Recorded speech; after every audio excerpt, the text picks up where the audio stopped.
Next on Saratoga Live, 2-year-old filly Chelsea Cloisters, highly touted in her debut, lived up to those expectations. Now she returns from an overseas expedition where she nearly toppled the boys in France. Kitten was impressive in a debut that came opening day here at Saratoga.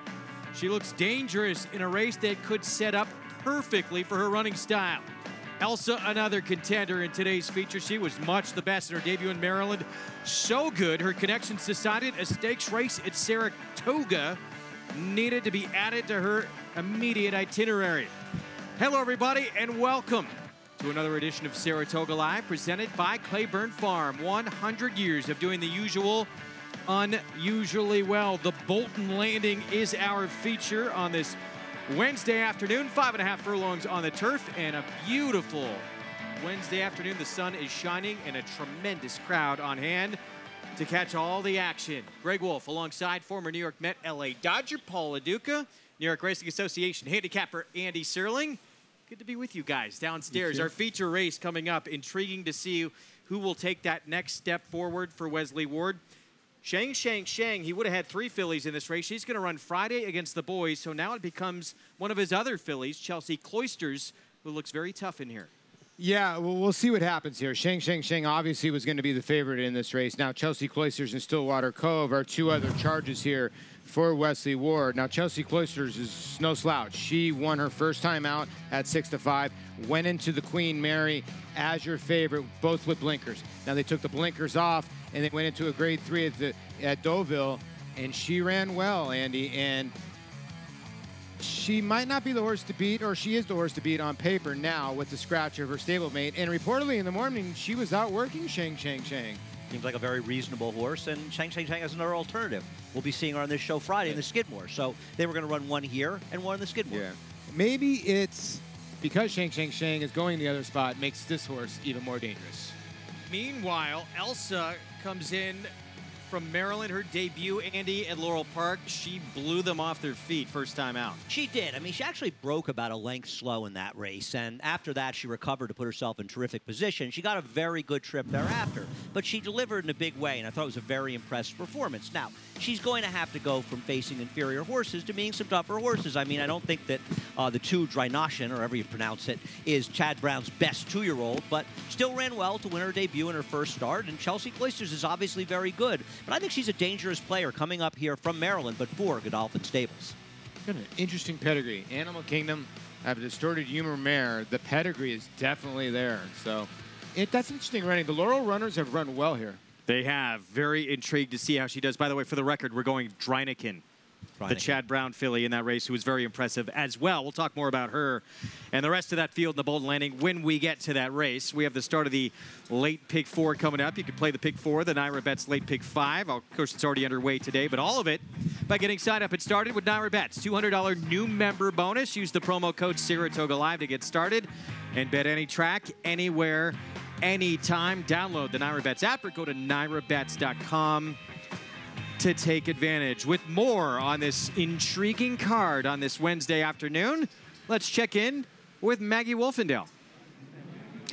Hey, Greg, and looking forward to today's Bolton Landing. As you guys were just mentioning, I'm glad we're all on the same page now as far as Drynikin is concerned, as she will look to be the 5th New York bred to win against Open Stakes Company here at this Saratoga meeting. It just proves how strong this New York bred program is. As Chad Brown said of her debut, that she actually surprised him a bit in how close she was able to lay to the pace, and that actually thought she might want a little more ground further on in her career, but the fact that she was so speedy and precocious gave him the confidence to stick her in this Bolton Landing, once again going the 5.5 furlongs. Now the question mark is over the field that she faced, and she's definitely stepping up here as far as class is concerned, but at least she has the right kind of resume, and most importantly, the best barn in her backing. So we'll see what Drynikin does in today's Bolton Landing. But standing by, just behind me, I believe, in the paddock is Gabby Gaudet. What's up, Gabby? Hey, Maggie, yes, I can actually see you from over here. We're on the other side of the paddock, right in front of the post, or I like to call it the paddock bar. It's pretty crowded, people having fun and drinking drinks. But we were talking about Wesley Ward sending out 2 in the Bolton Landing, our feature race. He also sends out a runner in the last race. It's a maiden $75,000 claiming event, but we could see him potentially take the late daily double as he sends out the number 3. He's a Kitten, and this is taking a look at his race 2 starts back. He did not get out of the gate whatsoever, really shuffled out, and then he experienced some trouble coming down the stretch as well. He kind of had a blind switch and get out in the clear. And what I saw from this horse is that he just does seem like a bit of a plotter. So maybe if they can get him out in the clear at their quarter pole, he could, he'll definitely get that pace to run into in front of him here today. So it's definitely a tricky late pick 4 sequence. Race 10 is not easy, but Greg, I would say this horse has got to be a must-use in the finale. Could be a Wesley Ward late daily double. I love the last race on the card today. You can make a case for just about everybody in that field, but maybe Wesley Ward the way to go. We'll talk more about it coming up. Late pick 4 starts in the 7th, mile and a 16th on the inner turf. Maidens, and right now we have a filly trying the turf for the first time who's the favorite. We'll get to that race in a moment. The 8th, 6-furlong sprint on the main track. That 9th race, our featured Bolton Landing, and that 10th race Gabby was just talking about where Wesley Ward sends out He's a Kitten. That is the 3, Son of Kitten's Joy. Weather and track conditions brought to you by Piranha Fly Spray, the preferred fly spray of the Saratoga Racecourse and of Paula Duca. Piranha on, pest gone. The main track is fast, turf course is firm. And let's kick this thing off, guys. This pick 4, mile and a 16th on the inner turf here in race 7. And Chariata for Shug McGahee has run twice, both at Churchill. Today comes the turf debut. Yeah, there's an old saying at the racetrack to never bet a horse trying to do something it's never done before is the favorite. And Chariata has a big pedigree for turf. You've got a Kitten's Joy sire. The dam herself, the second dam, is La Rena, who's a very talented runner but was very good in the turf. So there's a giant amount of pedigree to handle the turf, and she's run fine in the dirt, and there is a real possibility she'll move up in the turf. But do you want to take 2-1 on a horse that's never shown that she can handle the surface against some horses that have run pretty well on it in the past? Yeah, I think a lot of people are projecting, including myself. I think she's going to jump up giant in here, but there are some horses that are intriguing, but she does have that giant pedigree. And what you experience from a lot of these, the Kitten's Joys, that they really either cannot run on the dirt, they just all can run on turf. She ran a little bit on the dirt, sort of like plotted around. There's my pick 4 ticket. Listen, I'm using 7 and 8 in here. The Chad Brown runner, I cannot believe that horse is 5-1. That horse will come down a tiny bit. I thought Peter's Kitten, the 10, that's sort of my play against a horse that has the lead the whole way around in reasonable fractions and just gave it up. 2, 4, 5, 7, 8, 2, 4, 10, and then in the last race, I get it. I wanted to use the Wesley Ward, but I ended up going 8, 10 in there. I think King Orb will be tough. Maybe Todd Pletcher's just dropping horses. He needs to start winning races to start closing some gaps. You know, one thing to mention about the 10 Peters Kittens in this race, the speed you mentioned, the horse that beat her actually ran very well here in an allowance race. All right, so we'll get back to this real quick.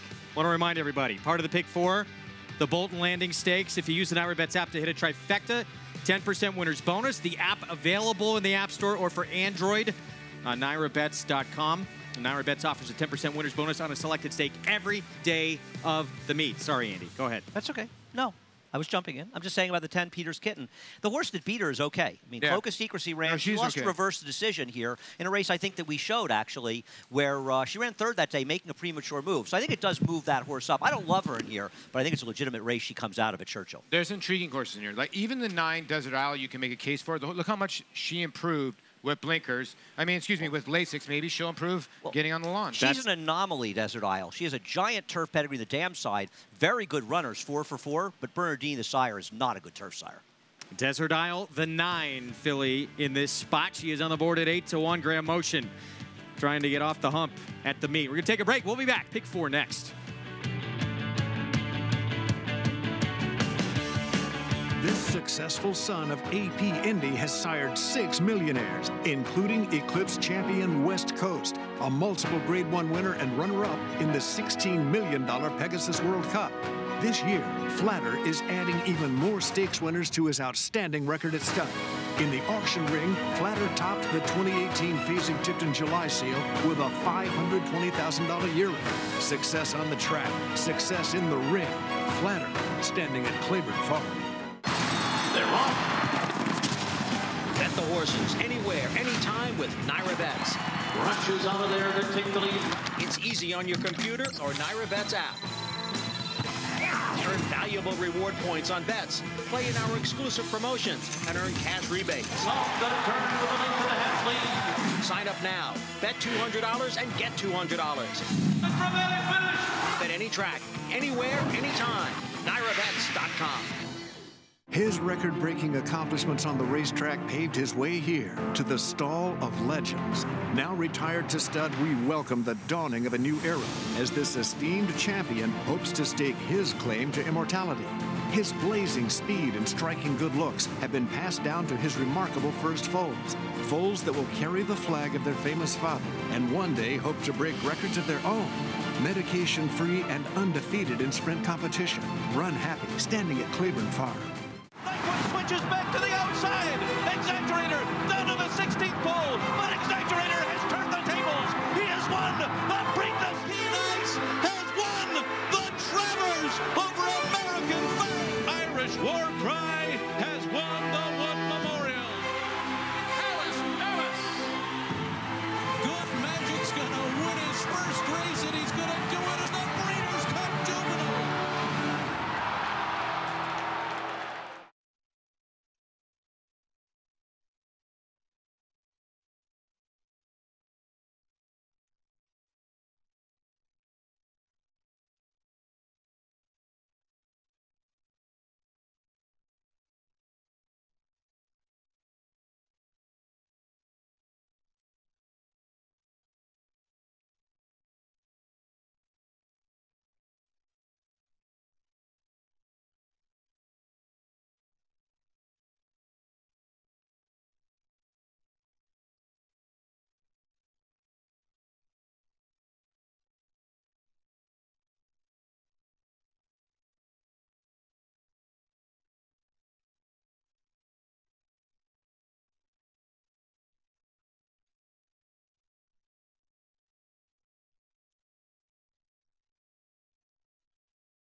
Back on Saratoga Live. What's the day like in beautiful Saratoga Springs?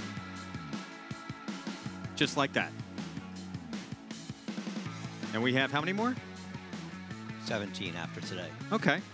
Saratoga Showdown, you can get involved without risking any of your own money. You can play the Saratoga Showdown contest. You're competing for real prizes, including a grand prize to next year's Belmont Stakes ticket package. Go to Naira.com/showdown to get involved. Time for a paddock report. Maggie Wolfendale is going to start off with this one here. Chariata trying the turf for the first time. It's report brought to you by Hillendale Farm. Now standing curling for $150,000. Maggie? Thanks, Greg. And we'll check in with Chariata, which is rodeo in Spanish. And Chariata, as an individual, is a big, impressive-looking filly. A daughter of Kitten's Joy. Definitely more of that Giants Causeway bloodline coming through with this gal. She is imposing, and I like that about her, and I like what I see from her, and I also think she'll like the turf. So all things good for Chariata here in the paddock, as she is taking a lot of early money here for Shug McGahee. Now, there's another horse trying the turf for the first time in number 9, Desert Isle.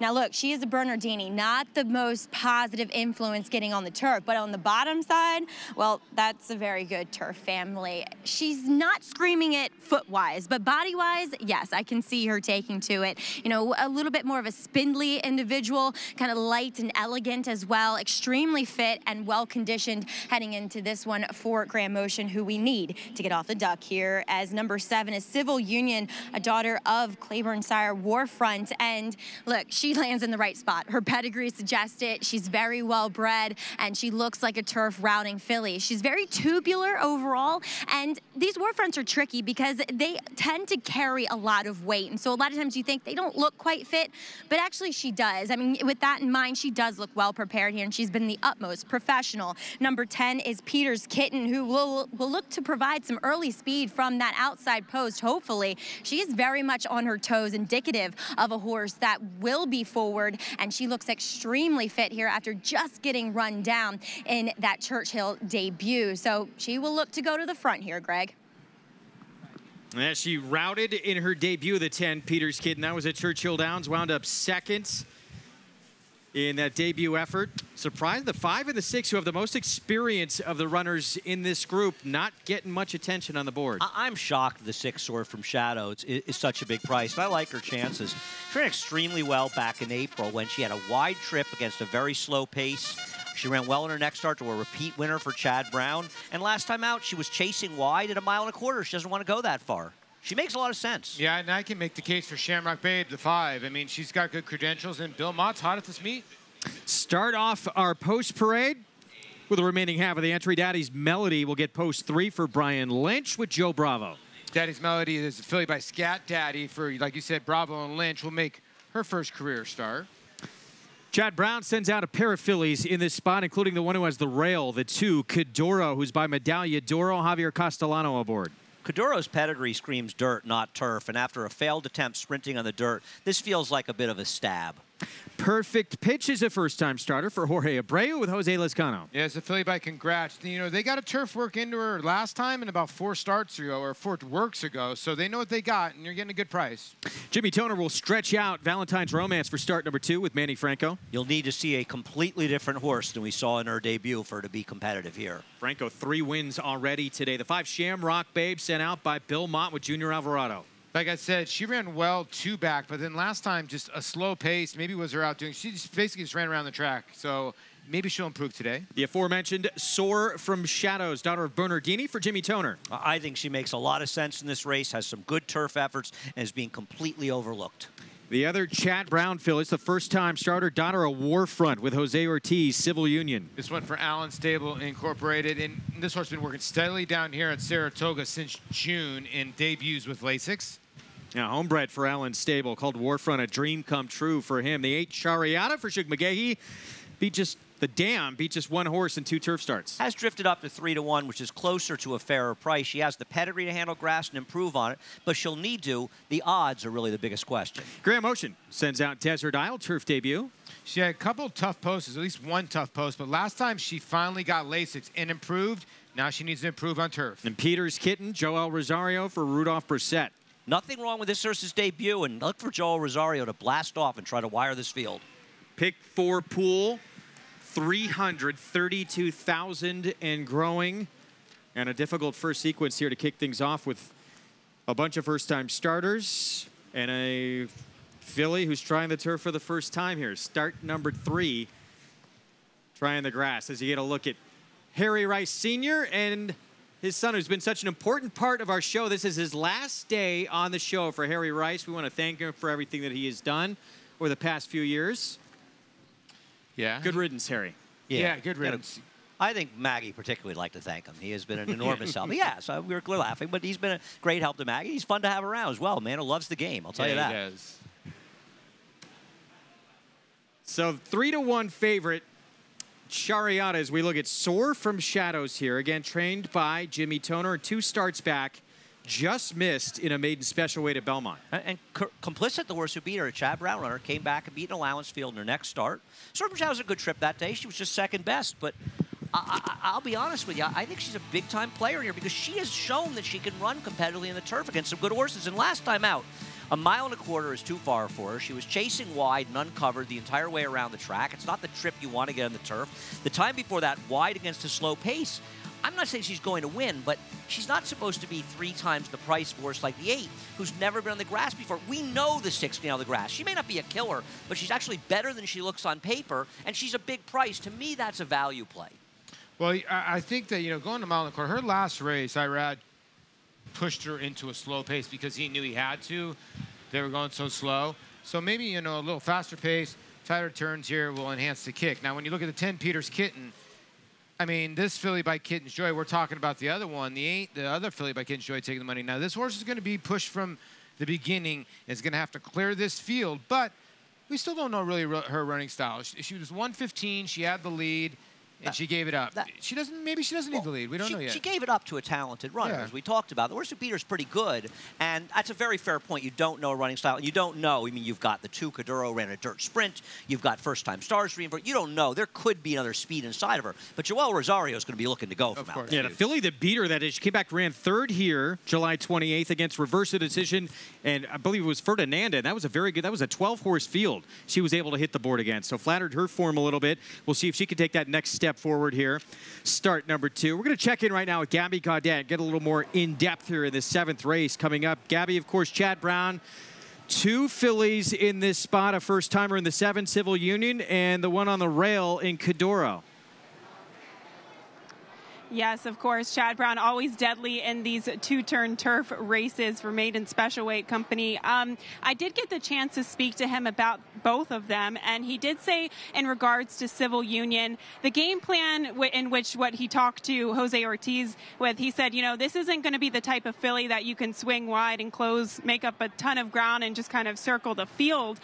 She's more of a staying type, so she is a little bit more one pace. That said, he said that she's got a lot of talent, so we could see her showcase her ability today. She has been actually working with a maiden, he said, that he is running tomorrow that he really likes, and her most recent workout was with the New Money Honey, so she definitely has been keeping good company in the morning, but he did say that she's probably not one with a big turn of foot. Now, in terms of the rail horse, the number 2, Cadoro, the other one that's getting to the turf, he said that she had been working so well. She was working with some nice fillies in the morning, including that impressive 2-year-old filly that was a first-time starter here and won in feedback. So she actually broke out of the gate with her and worked with her in her most recent work. He said that he simply thinks he got it wrong in terms of the surface. He thinks that she's got a lot of talent, but he thinks that she's actually a better turf horse, Greg. What about the Shug McGahee runner? We've talked a lot about Shariata. Has been favored here just about throughout, now 5-2 on the board. What was the reasoning for not putting this filly in the turf earlier? Yeah, Shug actually said that she has the pedigree to suggest she'd like the dirt, which is true. And if you look at the bottom side of her pedigree, at least the first generation. And on top of that, he said that she had been training so well in the morning. So he wanted to actually run her on the dirt. But the way that she runs on the dirt, she kind of makes this nice middle move and then just fades out. And he said that he's seen it so many times in the past that kind of leads him to believe that she might be a turf horse. The only thing that he did say, he said that he does think that she will take a liking to the turf. She's a really big type of filly, Greg, and he's concerned that she might not handle the turns here, whereas that might not have been the case at Belmont.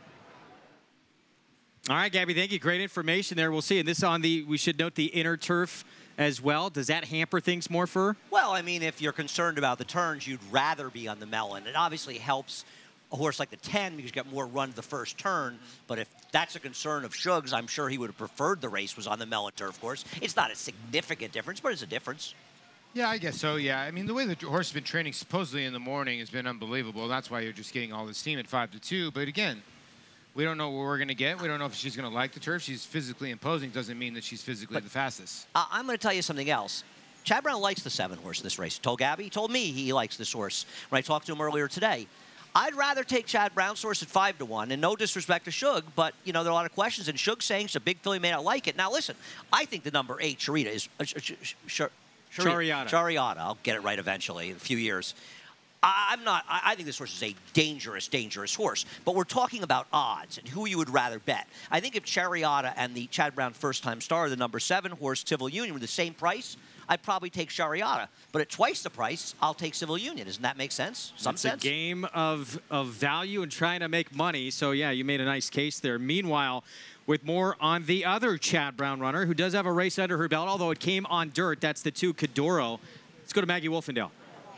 Thanks, Greg. In regards to Kidoro here, she is the one that got a pretty aggressive warm-up beneath Javier Castellano. So not that it's typical for Chad Brown runners to have that much early pace. Wondering if she will show a bit, though, because she is coming out of a sprint race, because she got that big warm-up. And watching her stride over this dirt track, well, as Chad alluded to with Gabby, she definitely has a bounce to her stride, and that usually indicates, well, they might prefer the turf. So, and I kind of thought that in her debut race, where at least she definitely wanted a little more ground. She gets both those things here. Now, longest shot on the board.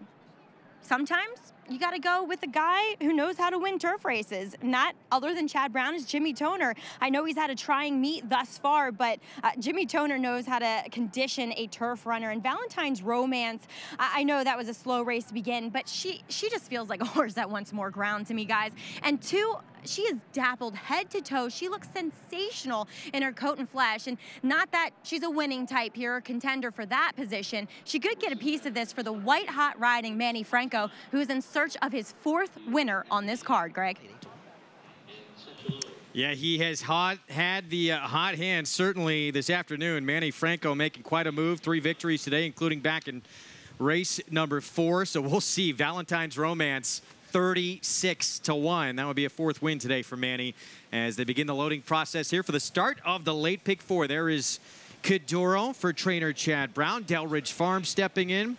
Jimmy Toner, of course, also with the 6. Soar from Shadows, making career start number 7 in here, and still a price at 8-1. You know, this is the kind of race you have to love. There's just so many different places to go, and we've talked about almost the entire field, and there's prices. I mean, this is what you have to love about Saratoga.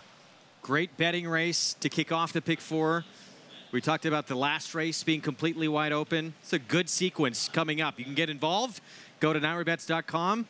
and get down here in this pick 4 sequence. Let's send it upstairs for the call of the first leg of this pick 4 with the voice of New York Racing, Larry Colmus.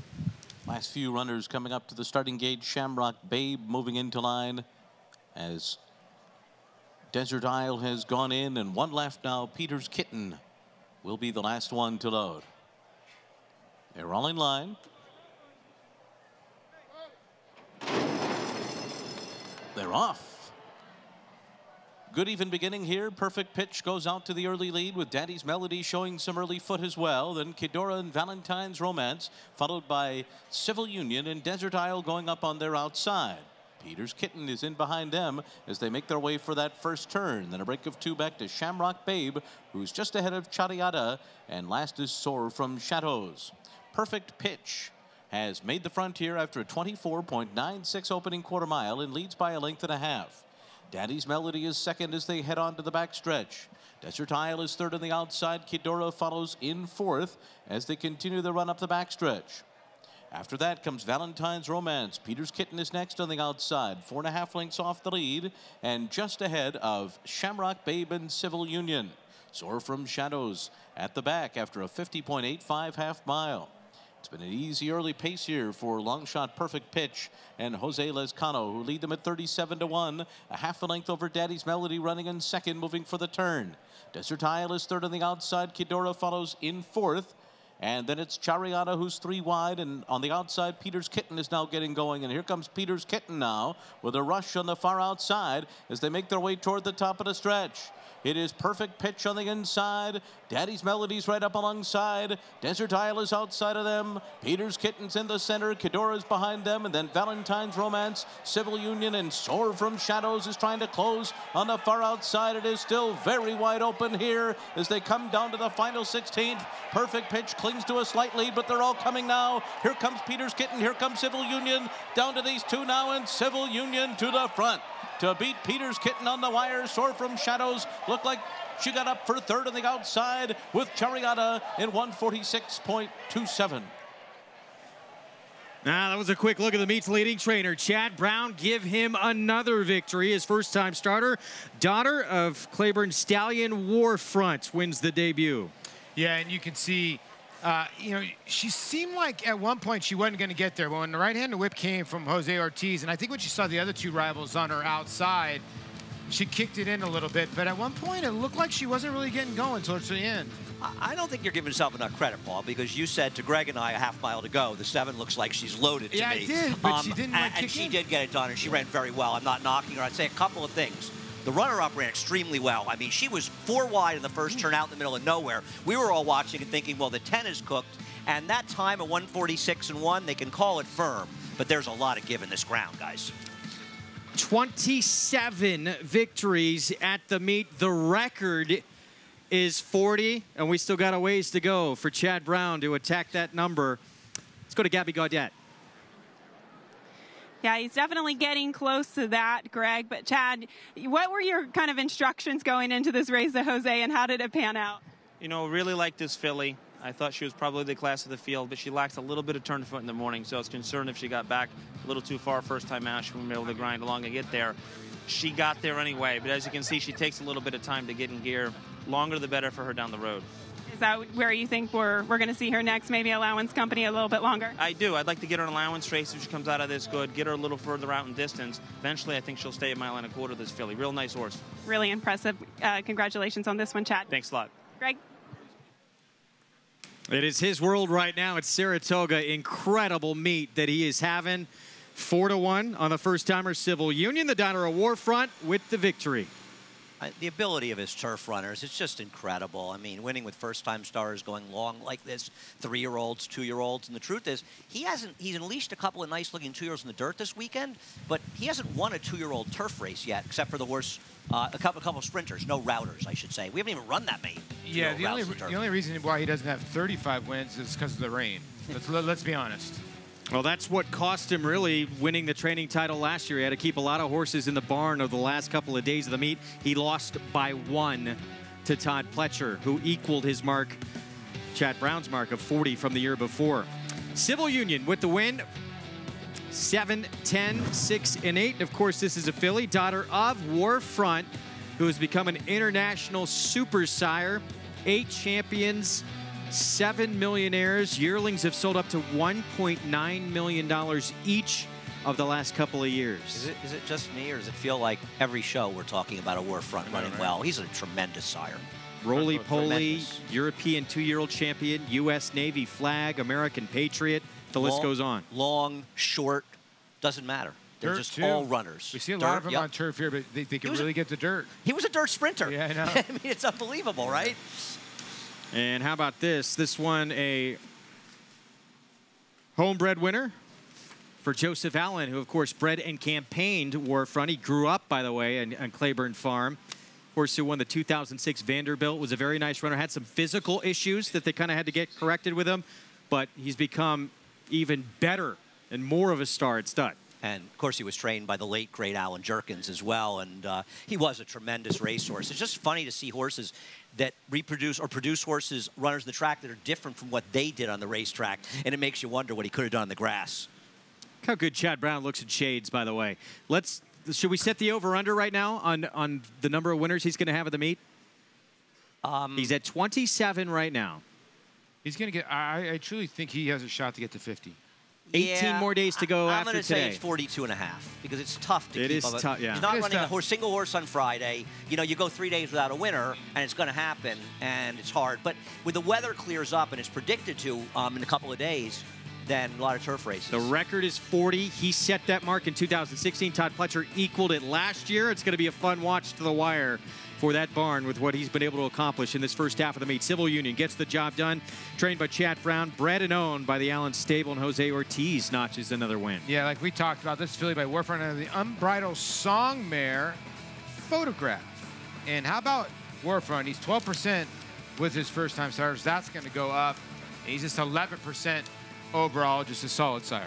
Take a look at the Naira Bets late pick 5 follow along, $154,000 in the pool. Turco Bravo beat a favorite starting it off.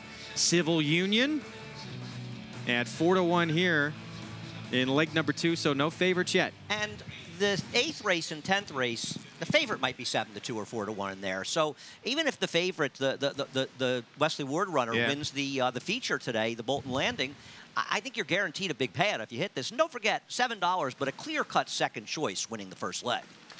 Yeah, that's a good point. I think a lot of people were buying into the 8. Listen, I bought into it, and I don't think the 10 got played, and that horse is going to play good in the pick 4. You're right. Chad Brown does look well in shades. I'll be interested with Chariota, what Shug said about the turns, and I think we should keep that in mind when we head back to Belmont. And she'll be running when we get back to Belmont. If she can get in like a one-turn race, especially at Belmont, though Shug maybe look for a 1.25 miles, we'll see. She could be a playback out of there. She really might not have handled the tighter course today. And don't forget, given the ground also may have affected some of these runners. So the meet's leading trainer, and really just because of weather, he wasn't your 2-time defending top trainer at the meet. Let's not knock Todd Pledger. Well, he had to keep a lot of win. No, he had an incredible meet. He equaled the record, but Chad Brown had to keep a lot of horses in the barn the last few days of the meet last summer. It's his Achilles heel. And you know that he wants that back, having grown up just a little while away from here in Mechanicville. Weather is his Achilles heel, right? Let's go to Maggie Wolfendale, standing by with the winning rider. Yeah, here with Jose Ortiz, Greg, and Civil Union. Jose took her a couple strides to get going, but once she kicked it in, she was very impressive. Yeah, she was. We had a good trip. They went slow the second half, but I keep asking her about on the turn. She's a big filly, and finally, when we hit the 316, she kicked on really well. And given it was only her first start, where a lot of these were making, their second, third, fourth, how professional was she? She was very professional. She broke really well, relaxed well behind horses. When I asked her to go, she was there for me. And 1.16 miles looked as though she could go 1.25 miles as well. Yeah, she can. Jose, it looks like you have another nice one here for Chad. Congrats. Thank you. All right, guys. At Civil Union, bigger things could be in this filly's future. Yeah, I would say so. That was a very impressive performance right out of the box for this daughter of Warfront. And the man on board for the victory, the defending leading rider here at the meet, Jose Ortiz, notches win number 19 as he gets to within 10 of his older brother, who's leading the way here, Irad Ortiz Jr. 8th race coming up next. This is an intriguing sprint here. $32,000 claiming group, still crazy. 7-2 morning line, 3-2 right now. We saw how quick this horse was back at Belmont on June 17th. We covered that last race for this 6-year-old. He blew that field off their feet and hung on for the Wingate to wire. Can he do it again? He's going to have to. Listen, he's going to go right from the get. Here's the thing. When you look at this race, all these horses are in for $32,000. And you look at Still Crazy. He won last time at 50. Is he dropping? A lot of horses are dropping in here. So it might be a little bit tougher task than it looks. Michael Dubb's got to get going. He's 8 behind Klarovich. He's got to rev it up. Klarovich Stables, yeah, off to a huge lead in terms of top owner at the meet. Michael Dubb, we know he wants to be there. So he'll try and pick up a win coming up in the 8th. Chad versus Todd. Trainer versus trainer next.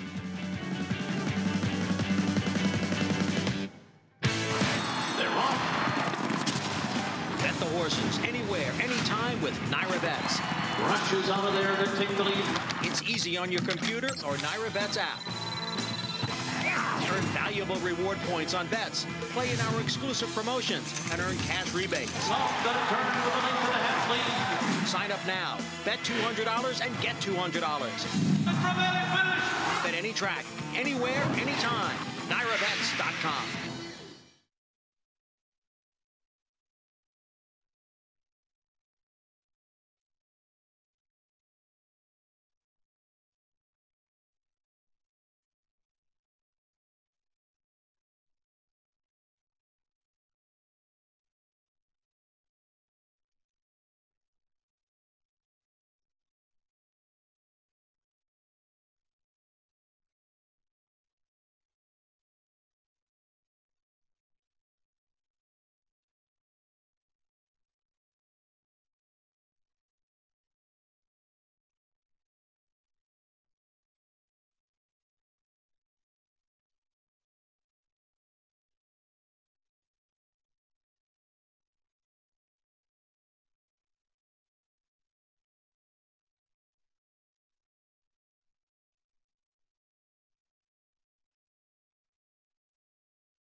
Winning that training title a couple years ago was a big deal for everyone associated with our stable, and particularly local fans. I mean, for so many people to follow it every day, all during the meet, really rooting for us, rooting for the hometown guy, so to speak, and being able to deliver that, I think so far at Saratoga has been our greatest sense of accomplishment.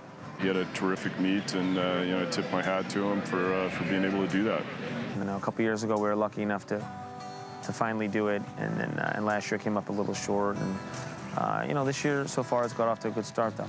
When you're in that position and you have the size of stables that we have, I think, you know, you have to kind of appreciate how hard it is to, you know, how much work it takes to go into that, to manage that, to oversee that type of operation. So, you know, I think we can both relate to each other in that regard. Saratoga, you have to have a lot of things go just perfect. Weather's one of them, racing, luck, you know, health of the horse. You go on, and so many things need to come together to have a strong meet. Well, the thing about this business is there's always tomorrow, and regardless of what happened today, good or bad, you know, there's new challenges every day, and so, you know, I don't really look at it in terms of how many training titles. Like I said, I think we just try to focus on doing the best we can with what we have and making the most of our opportunities, and hopefully getting each horse to get to his or her highest level. There is Chad Brown. I'm going to make a comparison that's going to make Andy laugh. It's a little bit like we knew coming in, these guys are the two by far and away to try and beat. Chad with 27 wins, Todd with 14 right now. It's like Borg McEnroe. Well, you know, you have to give Todd Pletcher an enormous amount of credit for what he did last year. And Todd Pletcher's Borg.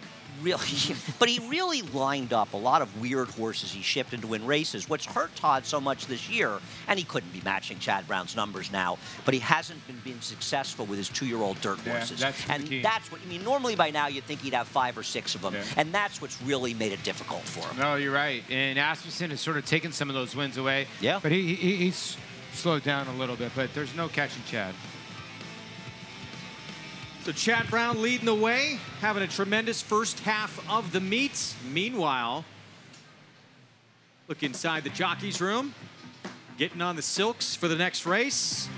And we're going to take you even deeper inside that jockey's room a little bit later in the show when we meet the role of the valet. Irad Ortiz Jr., you saw him there just a moment ago, leading the way with 29 victories. He had 60 wins at the recently concluded Belmont meet. And the old pro Javier Castellano closing that gap. He was not even in the picture about a couple weeks ago. Well, you know, he started off with that great first weekend with 10 wins, got kind of slow, but Javier's having a sensational meet. Yeah.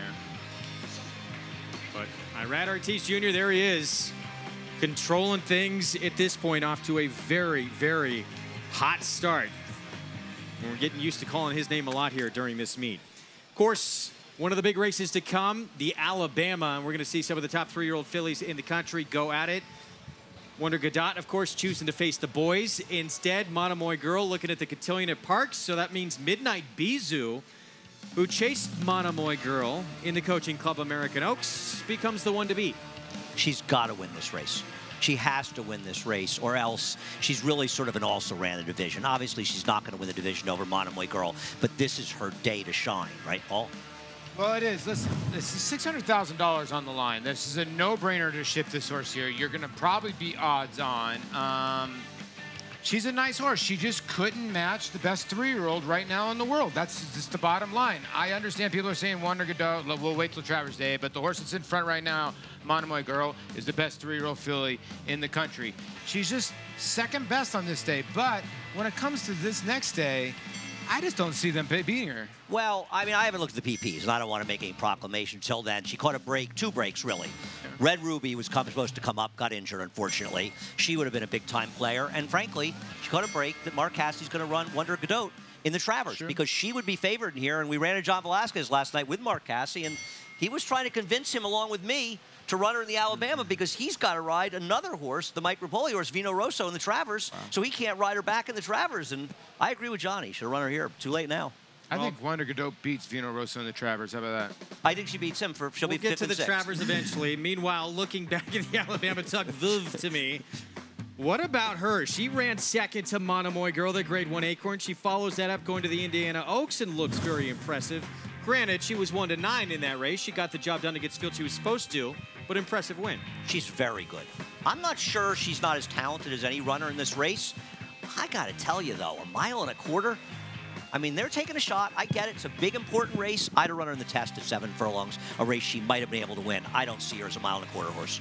It's tough to tell. You know, on the bottom side of the pedigree, you say yes. This was her first start around 2 turns. So maybe this is what she's always wanted to do. I get it. It's easier competition. Going in the Indiana Oaks, she was 10 cents on the dollar, so she was supposed to do that, okay? But she did it. So maybe going around 2 turns will help. You never know. 8th race coming up next. Trainer Tom Morley, he just claimed Morning Buzz back on June the 17th. One of the many contenders coming up in this 8th at Saratoga. Our show each and every day brought to you in part by Claiborne Farm. 100 years of doing the usual unusually well. One of their stallions had a winner in the last race. We'll be back.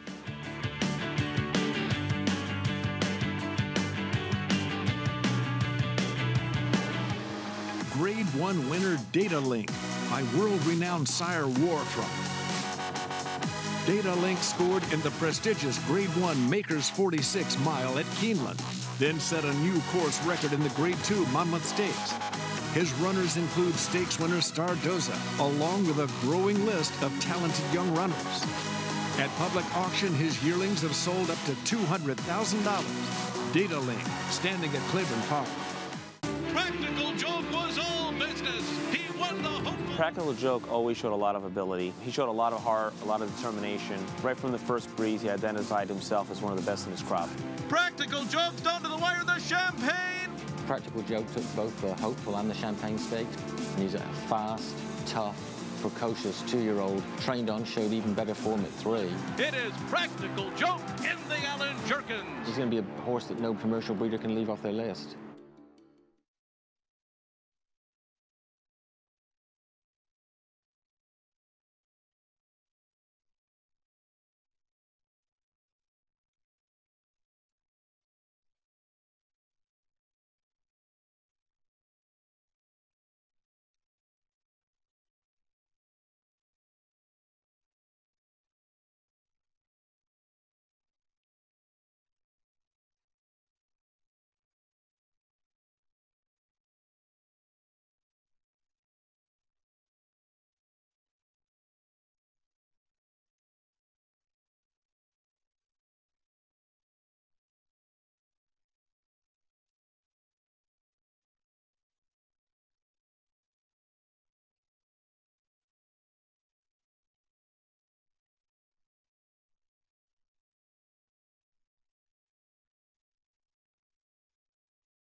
How about this? Returning Saturday, August 18th, Saratoga Racecourse. Paint and sip. Create a masterpiece, sip a little champagne, and take in the races at Saratoga. Not a bad day. Does your painting get better or worse after a couple of glasses of champagne? Mine would get better.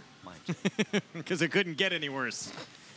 That would be a fun afternoon to take care of and enjoy the races here at Saratoga. Hopefully paint yourself a winner. We're going to check in right now with Maggie Wolfendale. Paddock Report brought to you by Hillendale Farm. Now standing Bayern for $15,000. Thanks, Greg. And we'll check in with some horses coming off of various layoffs, beginning down on the rail with number 1, It's All Relevant, who will return as a new gelding for trainer Dominic Scatino. I believe, I actually have to double check that he's a new gelding, could have been one coming off of that August 2016 layoff. But still, nonetheless, it's a layoff. And looking at him here, he actually looks extremely fit. And this is a horse that has in the past had a little bit of a propensity to get wound up. So he is here with the pony. They saddled him on the walk, and he really hasn't turned a hair wrong. He's focused. There's energy there, but he's not expending too much off the bench. So he does look good here, and this is a horse that once upon a time did finish 3rd in the Grade 2 Amsterdam, albeit 2 years ago. Number 3 is Happy Farm, as he will show up for a tag here once again. And this horse kind of had that Cinderella type of look to him. Got very good for a bit, and then, I don't know, he goes to the bench here after that Pimlico effort. And while he looks fit, I like what I see from him. Those front bandages do stay on, and he's a horse that physically never really moved forward, at least from my perspective, from 3 to 4. As we'll take a look at number 5, new face in the mix. That's Richard the Great, going first time out here for Rudy Rodriguez. A little bit stockier than I anticipated, has a little more substance to him, which I like. You know, he looks like a horse that should be quicker. We'll see if Rudy does put any more speed into him. And he looks really strong and fit. The problem is front bandages are on after 2 disappointing efforts. Moving on to the outside runner, another one for Rudy, Spartiatus. This is one of the cheapest that Spartiatus has ever run, and maybe that's a negative, but I like what I see here in the paddock. He's striding out really well. This is one of the most fit I've ever seen this horse appear in the preliminaries, and he just looks great. He has this kind of swagger to him here in the paddock. Guys, do you take this as a negative, this drop to 32 here today? He's an 8-year-old, Greg. It's realistic to run him here. I think it's a great question, but where is he supposed to run this horse? He's certainly not what he used to be. I mean, a couple back, he faced Army Mule, who that was just a sensational effort in the Carter. By the way, he's on the way back, Army Mule, and they're hoping to get him to the Breeders' Cup Sprint. I hope they do. But do you agree, Paul? He's such a tough. Listen, he was 106-1 against Army Mule, but then he came back to life into a race, and he's 16-1 in a 7-horse field, and he was dead last. But it's the lowest he's ever faced, and he has a couple races that would destroy this field, but he's got to go back. It was just 4 starts ago, Andy. He missed by a head to Westwood, who's a very good sprinter. And who finished 3rd in that race? Yeah. Still Crazy, who's 3-2 in this race. And listen, he had a good trip that day. I picked Spartiatus in here. He had a good trip, but Rudy Rodriguez is pretty good with these kind of drops. And I think, for me, I think Still Crazy is the speed horse to beat. I thought the kind of sort of middle runner was Spartiatus, and the deep closer was the 8, Belita Boy. Those were the 3 horses I was focusing on here. Speed, middle, closer. Intriguing 8th. A lot of ways to go in here, but the public believing Still Crazy is just going to be too quick for this field. He looks like he's the speed that will be all by himself on the front end. Can he take them all away? That is the big question in here. He was able to beat a few of the faces. He will tackle again here this afternoon. Our post parade here coming up, and we're going to see It's All Relevant here in a moment to kick things off. This horse with a little bit of backlash. I mean, this is a horse who was 3rd in the Amsterdam to Mind Your Biscuits a couple of years ago. Yeah, and he's going to be a first-time gelding today. Louis Saez in the irons for Dominic Scatino, the son of Hard Spun, having AP Intersmare. This is a very good family, and like you said, these races are pretty good from, you know, back when you ran 2nd or 3rd to Mind Your Biscuits, but he needs to get back to that. In a year. It's been a year, yeah. Been off since September of 2017 when he ran at Parks. That was a win. He's been gelded since that time. Still Crazy, the 2. 3-2 favorite for Jason Service with Irad Ortiz Jr. He is one of the fastest horses early on the grounds, and the idea with him is you just let him roll and hope he can last. Horse to beat. Happy Farm, Horatio de Paz sends this one out with Jose Ortiz. Well, he's got a little bit of quickness as well. He's not as fast as the 2, but if he can stay close, he could be within striking distance. He does like to win races. Morning Buzz. We saw Tom Morley before we went to break just claimed this 6-year-old Ricardo Santana Jr. aboard. I'm afraid this was a horse that got very good during the winter and is tailed off. Richard the Great. Javier Castellano rides, comes in from Gulfstream for Rudy Rodriguez. Yeah, it was in the Stanley Gold Barn, who does a good job down there at Gulfstream. This is going to be the lowest this Son of Distorted Humor's ever been in. So 8-1, not bad when you get a hot Castellano aboard. Professor Snape, he tried to run with Still Crazy. Couple starts back. He went to Delaware and won by 3 lengths. He was only 1 length behind Still Crazy, and he might have improved or got a little bit more confidence winning at Delaware. See if he can turn the tables today. Bolita Boys, the 8 here. David Cohen will be aboard for Robertino Diodoro. An outrageously high price for a horse who has speed figures that are easily fast enough to win this race. And if the 2 falls apart, this race could fall apart and right into his lap. In arrears, he'll be coming from off the pace. He comes in from Laurel for Brandon McFarland. Well, at least he's got a tiny bit more of a winning punch this year, even though he's 8 seconds and 4 wins in 3/3. So he likes to be a bridesmaid. And back class, former graded stakes winner Spartiatus dropping in class for Rudy Rodriguez. My top choice. I'm hoping there's still some run left in this old boy. So that is your field for this 8th race coming up. Our 3-2 favorite on the board. That is Still Crazy. He is very, very quick. Looks like he'll get the lead again here this afternoon. He just won at Belmont back on June the 17th. That was on a show that we had at Belmont Live. Can he get the job done again this afternoon? And he drops, though, from 50 to 32, Gabby Gaudet. Does that scare anybody off here? Or should it? I don't think that that is any bit of a concern. I mean, I think this is just a logical race for a horse like this facing open company. It's the condition that he should be running in as he competes against several of the same competitors that he did in his last race. But you did bring up a point, Greg, that Jason Service, he was really firing on all cylinders at Belmont. In fact, he was winning at 45% from April to the end of the meet at Belmont. Here, his horses are still running well, but only at about 20%. But the fact of the matter is, Greg, this horse looks like the speed of the speed, and he's got recency, and he's in form. So we'll see if he can get it done on the front end, go gate to wire. Meanwhile, Gabby, Rudy Rodriguez got 2 runners in here, the 5 Richard the Great, the 10 Spartiatus. Both these runners taking sizable drops in class here. Yes, exactly. And I caught up with Rudy in the paddock, and Rudy Rodriguez, who trains both of these runners, and I asked him about Richard the Great and how he has been since he originally got him, and maybe if he is a horse that could show speed today. And Rudy kind of shook his head and said, no, this horse is not fast enough to go with Still Crazy. So he's hoping for a pace to develop in front of him. In terms of Spartiatus, we haven't seen him since the beginning of May. He said that the owner wanted to give him a break, turn him out on the farm for a couple of weeks. He tried to get a couple of races to go. Unfortunately, he couldn't get in, but now he thinks that this is just the right spot for this old 8-year-old. All right, Gabby, we appreciate it. Good stuff there. We got the 8th race coming up, Still Crazy. We're going to go back-to-back for Jason Service next. They're off. Bet the horses anywhere, anytime with Naira Bets. Rushes out of there to take the lead. It's easy on your computer or Naira Bets app.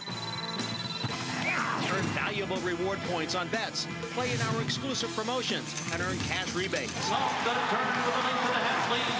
Sign up now. Bet $200 and get $200. Bet any track, anywhere, anytime. NairaBets.com. This proven son of Giants Causeway has sired 4 millionaires, including Claiborne Farm stallion Lee. Recent top runners include 4-time graded stakes winner Miss Sky Warrior, 3-time graded stakes winner Sharp Samurai, multiple stakes winner Bal Harbor, and Dubai Group 3 winner Shamal Nibras. Last year, his 2-year-old sold up to $540,000, while his yearlings fetched up to a whopping $575,000. First Samurai, standing at Claiborne Farm.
Welcome to Saratoga Live. It is presented by Claiborne Farm. 100 years of doing the usual unusually well. Great to have you with us on a gorgeous Wednesday afternoon here at Saratoga Springs.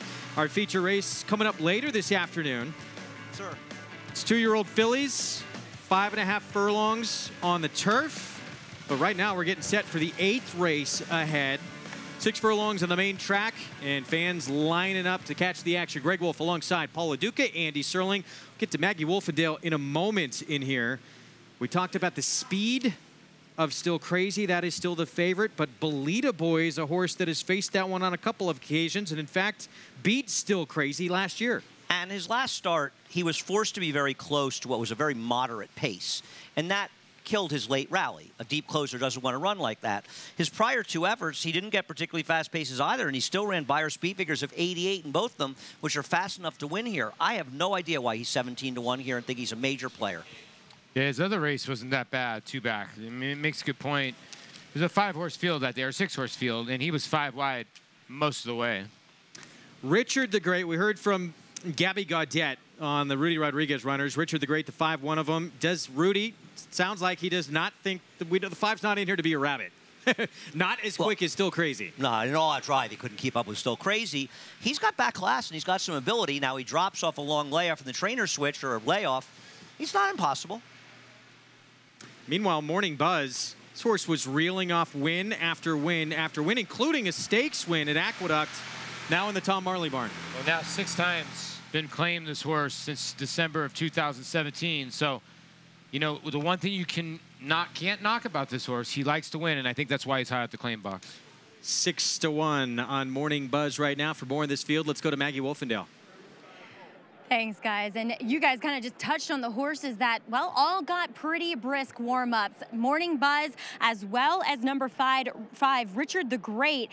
For Rudy Rodriguez, you know, I was a little bit concerned when this guy showed up wearing those fronts, but out on the track, he moved very freely, very nicely, framed himself up lovely under Javier Castellano, and that's just a good sign. I was hoping to see that, and I did, as we'll take a look at number 2, Still Crazy, who also got a brisk warm-up, but that's not out of the ordinary. Now, this is a horse that he's one of those ones that wears how he's doing on his sleeve, I like to say. He shows it physically when he is in good form. And once again today, like last time, he looks as though he is in good form. And I think the key that Jason Service has figured out is actually giving him some time between races. I think suits this guy down to the ground. Greg?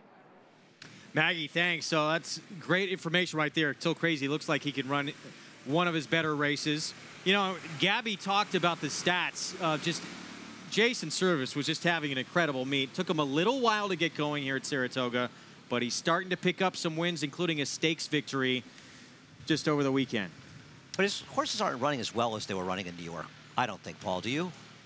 Well, I guess when you go from 50%, you got to drop a little bit because the horses run out of conditions. But yeah, I understand what you're saying. They were circling fields. It was getting to be a little insane. Between him and Monmouth, at one point he was 54 for 100. So he has slowed down a little bit. And let's be honest, Still Crazy is the fastest horse in this field, the horse to beat. But does have 2 races here that aren't the best at Saratoga. Is that a concern as you look at his Saratoga form? Well, I'd have to look at exactly who he was running. I didn't look that closely. I mean, last year he was dueling for a lead in 21-2, 6.5 furlongs against a very, very tough field. Warriors Club is a great stakes horse that won the race. So no, that doesn't really concern me a great deal. I don't know what his other effort was.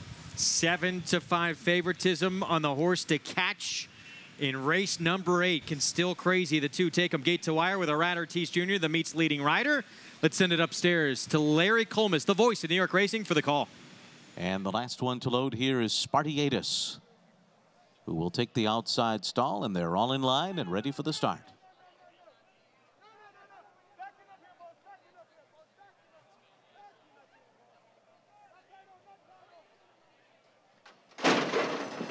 They're off. Still Crazy out quickly for the lead, but plenty of competition from Happy Farm, and it's all relevant. These 3 were the most early foot, and then Morning Buzz, who's away running in 4th. Professor Snape is 5th on the outside. Spartiatus is next. Bolita Boy's being sent through on the inside of Richard the Great. At the back of the pack is In Arrears as they make their way past the half-mile pole. Still Crazy on top and in the clear through a 21.76 opening quarter mile. heading into the far turn at a breakneck pace here and opening up to lead by 2.5 lengths. It's All Relevant running in second. Happy Farm is third on the outside. And then it's Professor Snape in fourth, about 6 lengths off the lead as they make their way around the turn. In Arrears has made good progress now with 7 lengths to make up. And then Morning Buzz on the inside, 44.53 the half for Irad Ortiz Jr. And Still Crazy. They've got a furlong to run and a 6-length lead.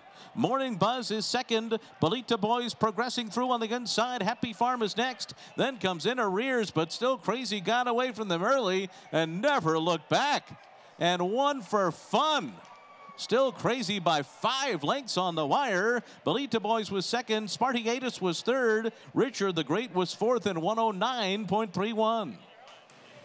He is just too quick for this field, runs away from them. Still Crazy, back-to-back wins for trainer Jason Service. Yeah, just class prevails here. And the horses that's 7 for 30 lifetime, and they have speed when they drop. Their speed just enhances, and the race was over when he was able to, I think the first quarter was 21 and 4. He was able to slow down the second quarter, but he bottomed out the field, Andy. This was a very impressive performance. Yeah. I mean, 21.76. They were moving. It's not like he just got an easy lead and walked in the front end, and he was powerful. An excellent ride on the runner-up, the number 8 Bolita Boys by David Cohen, to come up the inside and get second. I would watch the trip on Spartiatus. He wasn't winning, and the winner was much the best, but he got in serious traffic in the stretch. 2-8 photo for show. By the way, you create value underneath if you had Bolita Boys at 22 to 1. Crazy was 22 to 1. I know, crazy. Because you know what? You knew the race was going to go fast. Here's the issue with a horse like that. When you have deep closers, Andy hit the nail on the head. When you have a horse like this, Still Crazy, that's just the best horse in the field and is fast, he's going to create a fast pace that all the other horses are going to chase and tire. And he's right. David gave the horse a perfect ride, sat back there, sort of ran for second, and at 22 to 1, ran a nice race. Yeah, if you watch the difference between the trip the 8 got, this sweet ground-saving trip, plenty of room inside, and the trip that Spartiatus got, who angled wide, he was caught in traffic. I mean, it's a little bit unlucky. I'm not trying to blame the rider, and it's a big field, and you get in that situation, but he was bottled up badly, and I'm very happy the 8 was second, but I think the 10, Spartiatus, probably should have been second. 2, 8, 10, 5. Still Crazy, just runs them off their feet. 21-3 for that opening quarter. He was moving. 44-2 for the half and able to hang on and get the job done in race 8. Wesley Ward and Chelsea Cloisters. Coming up next in the Bolton Landing, she went to Deauville, tackled the boys, beat by just a length, running second. Now she's coming back to Saratoga, and she could be tough here in our feature race. Still ahead. Also, we will tell you the role of the valet when we return and hear from longtime valet Harry Rice. That's right after this on Saratoga Live.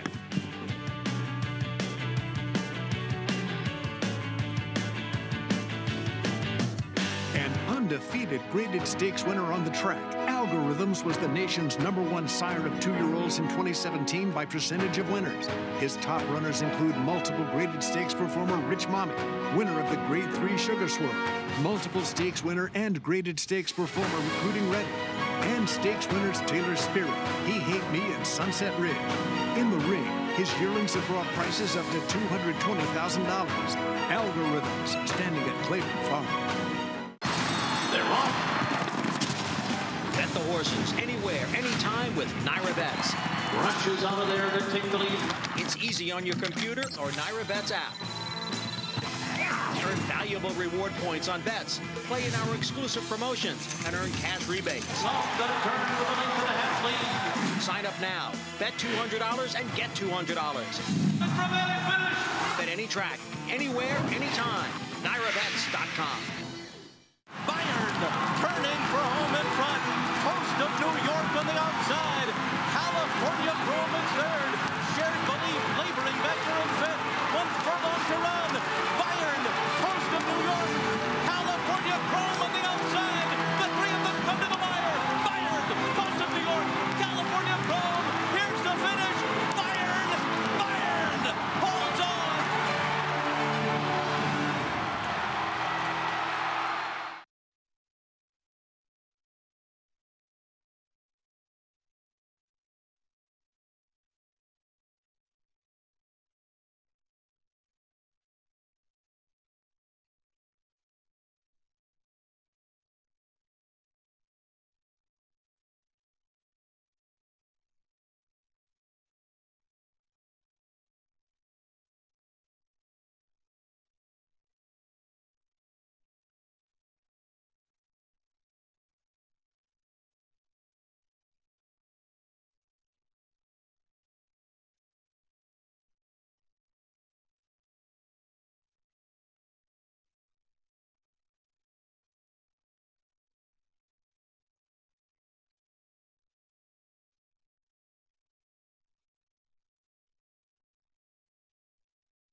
Welcome back to Saratoga Live. In the winner's circle, once again, was Still Crazy here in race number 8. And beside me is his winning rider, Irad Ortiz. And Irad, you've been aboard for back-to-back wins.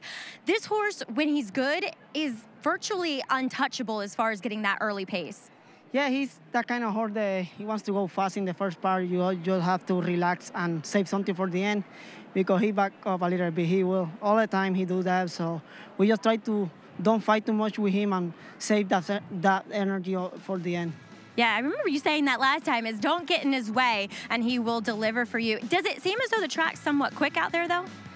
It is. They do a good job with the track, and it's good for the speeds so far today, but they come from off the pace too. It's pretty fair. Well, Irad, great job here once again with Still Crazy. Thank you. Well, as you guys probably anticipated as well, lots of claims in that race, including Still Crazy. The 3, 4, 7, and 10 here will all be having dinner in different barns tonight, Greg. There was a lot of talent in that race for a $32,000 claiming race, and a lot of trainers decided to dip in. Well, listen, like you said, you get a horse like Still Crazy, by the way. Old Forester had a bold executive mare, crazy exec. You get a horse that's got $330,000 in the bank, and that's why a lot of horses drop here. But people come here to claim because they know they're dropping to try to get in the winner's circle. It's been a claiming frenzy in Saratoga this summer. There were 9 claims in for the favorite that finished second today's 6th race, for instance. Well, Irad Ortiz Jr. picks up his 30th win at the halfway point here this meet. Pretty incredible numbers he's putting up as we look at the Naira Bets late pick 5 follow along. Our first favorite wins in the sequence, and our feature race is coming up. Was a pick 3 was $53, somewhere in that area, but I think Still Crazy was probably one of the more singled ones in the sequence. Now you got to try to beat one of these Wesley Ward fillies in here, and right now the favorite is Chelsea Cloisters. Yeah, for Wesley Ward, still has Stillwater Cove, the 8 in here as well. And that's the one that Irad Ortiz Jr. will be aboard from the outside post. And I don't think there's a question here. I think Stillwater Cove is the quickest in the race.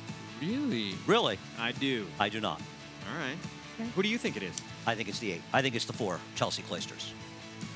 All right, we'll see what happens. She is 8-5. Of course, Shang, running Friday against the boys in the Skidmore. We talked about that at the top of the show for Wesley Ward, but even with the scratch of that filly, he still has the favorite at 8-5, and he still has Stillwater Cove as well. As you take a look at Bolton Landing, that's what our race is coming up here and where it is situated. Looks like my driver. Like a hook. Like beautiful place, Bolton Landing. Got to. I still got to make a trip out to Sagamore Hotel out there on gorgeous. Lake George. Oh, gorgeous, man. Gorgeous. Beautiful stuff. About a 45-minute drive due north of Saratoga Springs. That is what's next here, the Bolton Landing. If you're playing with Naira Bets, don't forget, upcoming stakes race, you get a 10% winner's bonus on your $1 base trifecta bet on the Naira Bets app. The app, a free download in the App Store or for Android on NairaBets.com.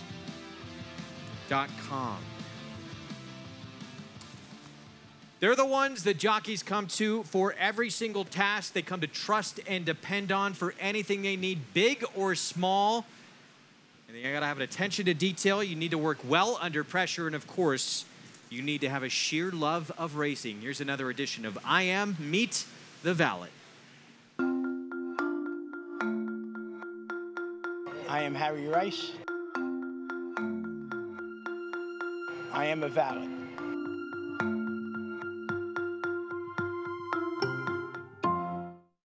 They always say valet, but when I first started here 40 years ago, the old timers told me we're valets. Valets park cars. So in the morning, I get here early and I see what horses the jockeys I work for. Up here, I'm working for Mike Luzzi. So I see what horses they're riding, and I go out and I pick up their silks, and I set their silks up and make the helmet covers and lay out their clothes for them and make it as easy as it is, and then have drinks for them if they need anything in between races, because once the day starts, it's nonstop till the end of the day. They'll come in, clean up, change their clothes, go right back out for another race.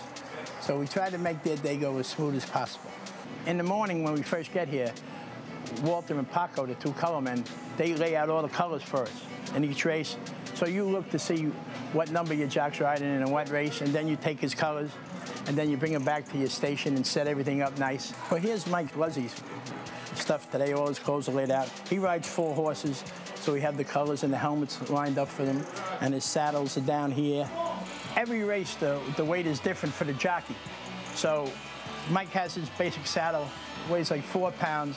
So if he has more weight, we have to add it, and we have these weights. This is a 2-pound piece that will go in this back pocket here, and we'll just add the weights as we go along to make up whatever the proper weight is. You know, people kind of complain that there's so much time in between races here, but Saratoga especially is the hardest because we have to walk probably a quarter mile to the paddock. Then we come back here, do a little work. Then we have to work another quarter mile to the finish line, wait for the horses to come back.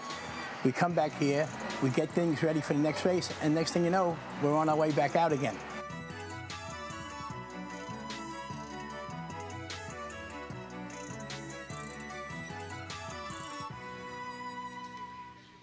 Harry Rice, one of the best in the business. He's been doing it for a long, long time. Almost 30 years he's been the valet for Mike Smith. He's also worked with Frankie Dettori, Yutaka Take, a lot of the great names in the history of the sport all over the world. And he wears shorts in February at Aqueduct. Does he really? Yes, he does. That tells you how tough he is. There's Harry right there. Yeah, or, one of the best. Or how crazy he is. Yeah, Tough or exactly, crazy, depending one or on the how you look other. at it. He's got some great stories, and obviously, like you said, the list goes on and on. I think a lot of people don't realize the accomplishments of Yutaki Take, what he's done in Japan, and there is Junior. Young Harry Rice Jr. He's been so crucial to our show. We are going to miss him. Smile, Harry. Don't be shy. He's done tremendous work on the show the past 3 seasons. He is not shy. He may pretend to be shy up there. He has done a great work for it, great job, and fun to have around. Anybody who loves the game as much as Harry, loved to have around. Not the legend his dad is yet, but perhaps he will be someday. He's working on it. He's a legend of this show, certainly. We're going to take a break. Bolton Landing, our feature race for 2-year-old fillies, coming up next. His record-breaking accomplishments on the racetrack paved his way here to the Stall of Legends. Now retired to stud, we welcome the dawning of a new era as this esteemed champion hopes to stake his claim to immortality. His blazing speed and striking good looks have been passed down to his remarkable first foals. Foals that will carry the flag of their famous father and one day hope to break records of their own. Medication-free and undefeated in sprint competition. Run happy, standing at Claiborne Farm. They're off. Bet the horses anywhere, anytime with Naira Bets. Rushes out of there to take the lead. It's easy on your computer or Naira Bets app. Earn valuable reward points on bets. Play in our exclusive promotions and earn cash rebates. Off the turn with a link to the half lead. Sign up now. Bet $200 and get $200. Bet any track, anywhere, anytime. NairaBets.com.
Still held up here is March Express, who's got 7 lengths to make up as they come to the top of the stretch. Buy, sell, hold on the outside. Fairyland at the rail.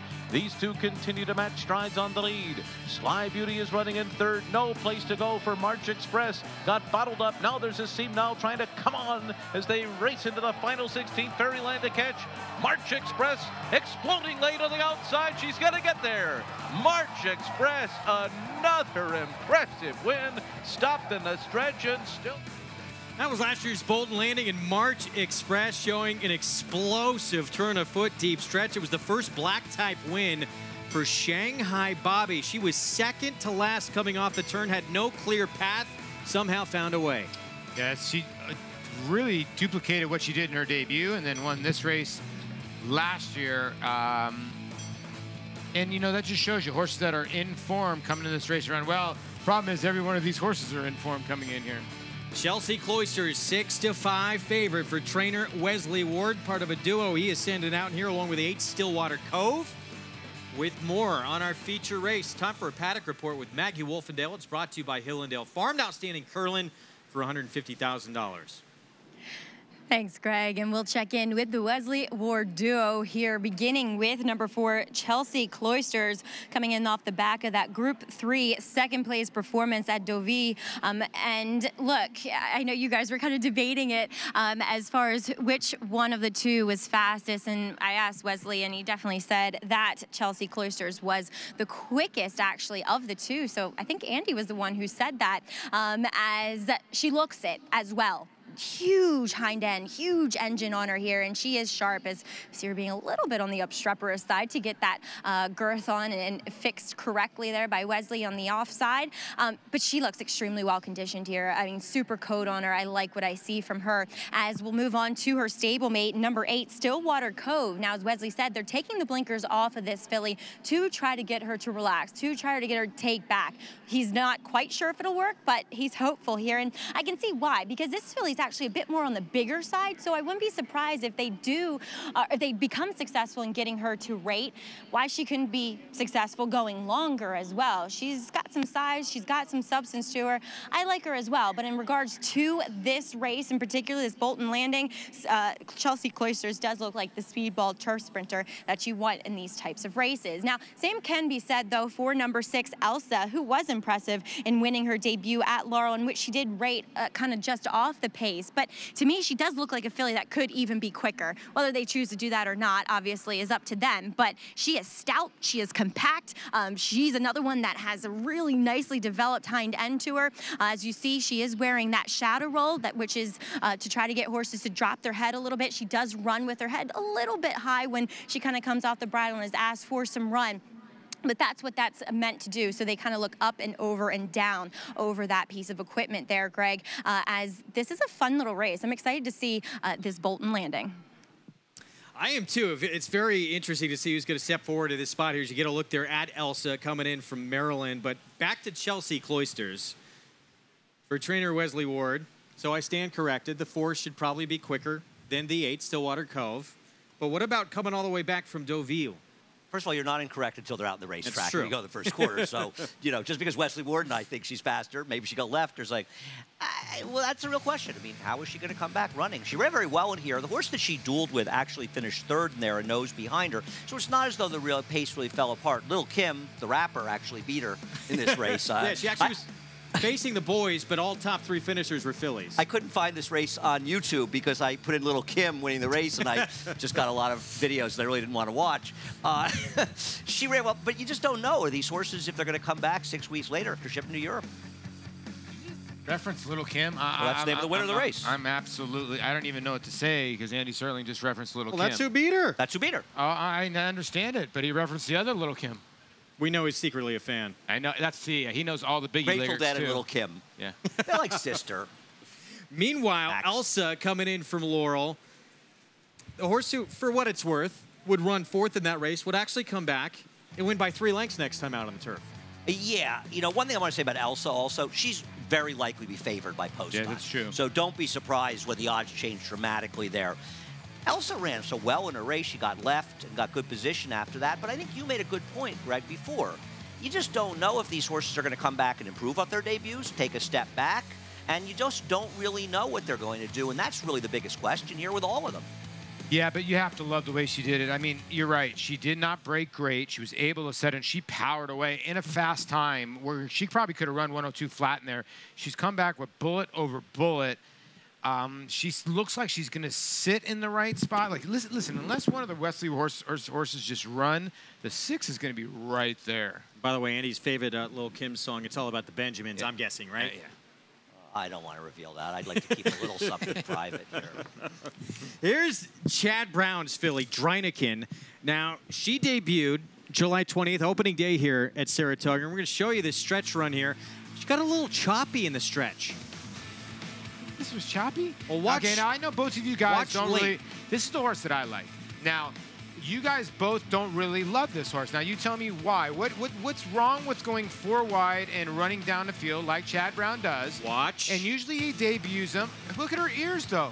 She doesn't know where she's at right now. She's like, I'm in front. You see that? I don't know what's going on. Is there any challengers around? First time started one pretty easy. She got a very good trip. I mean, she sat too wide in the turn and angled out. I thought she had a good trip, but it's Chad Brown running in Saratoga. We're going to sit here and say, I mean, I think she's the 3rd likeliest winner of the 3.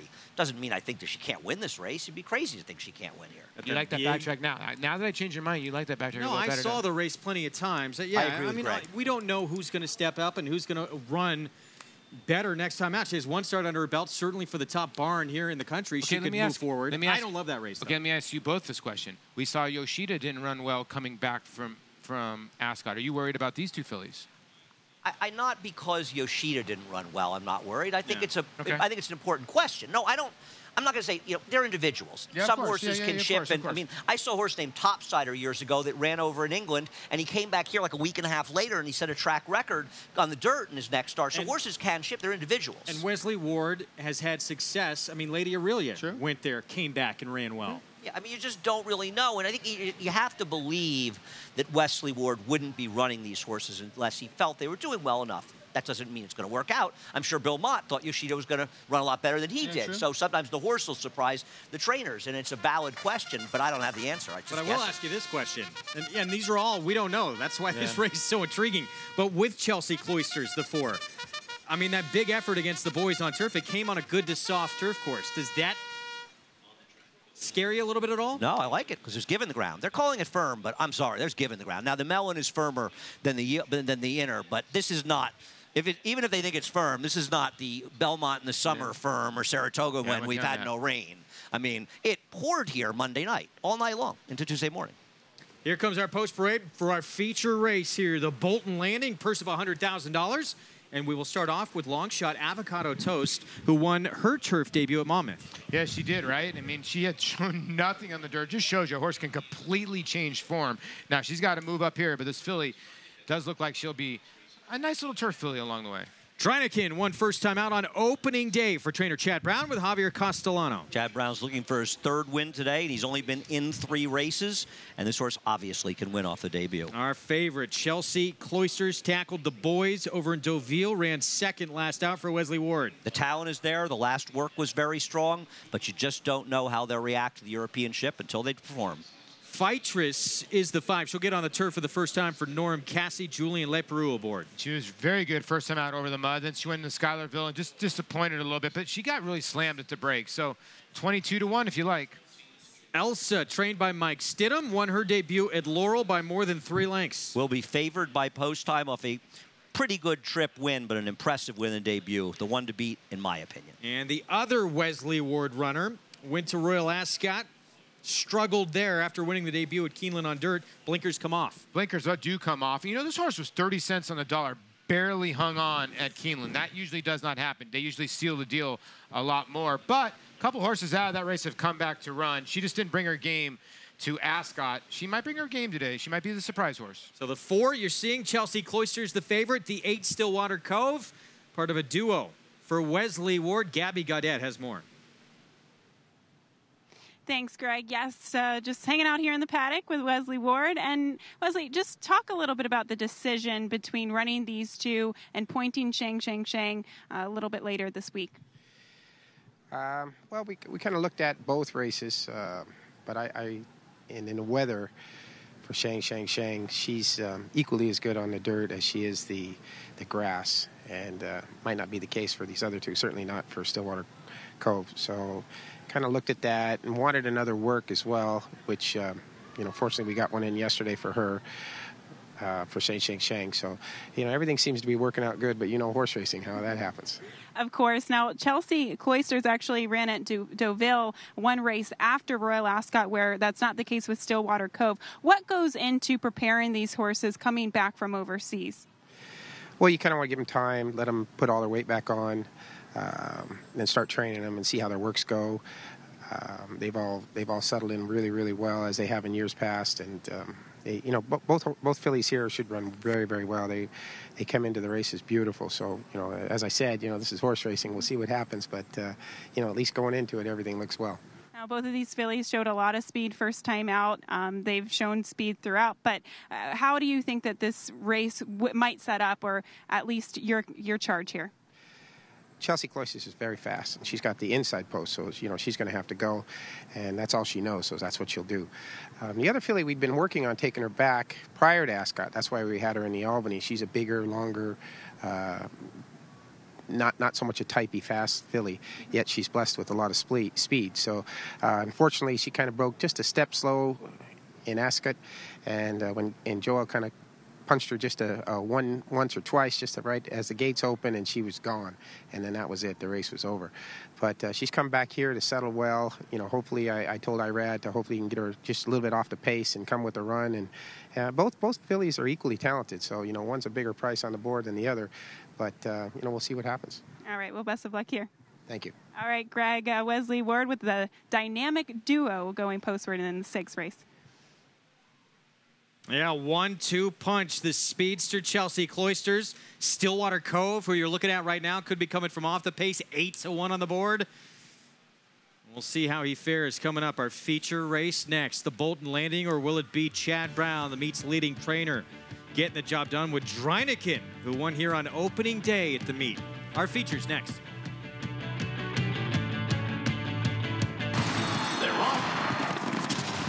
Bet the horses anywhere, anytime with Naira Bets. Rushes out of there to take the lead. It's easy on your computer or Naira Bets app. Earn valuable reward points on bets. Play in our exclusive promotions and earn cash rebates.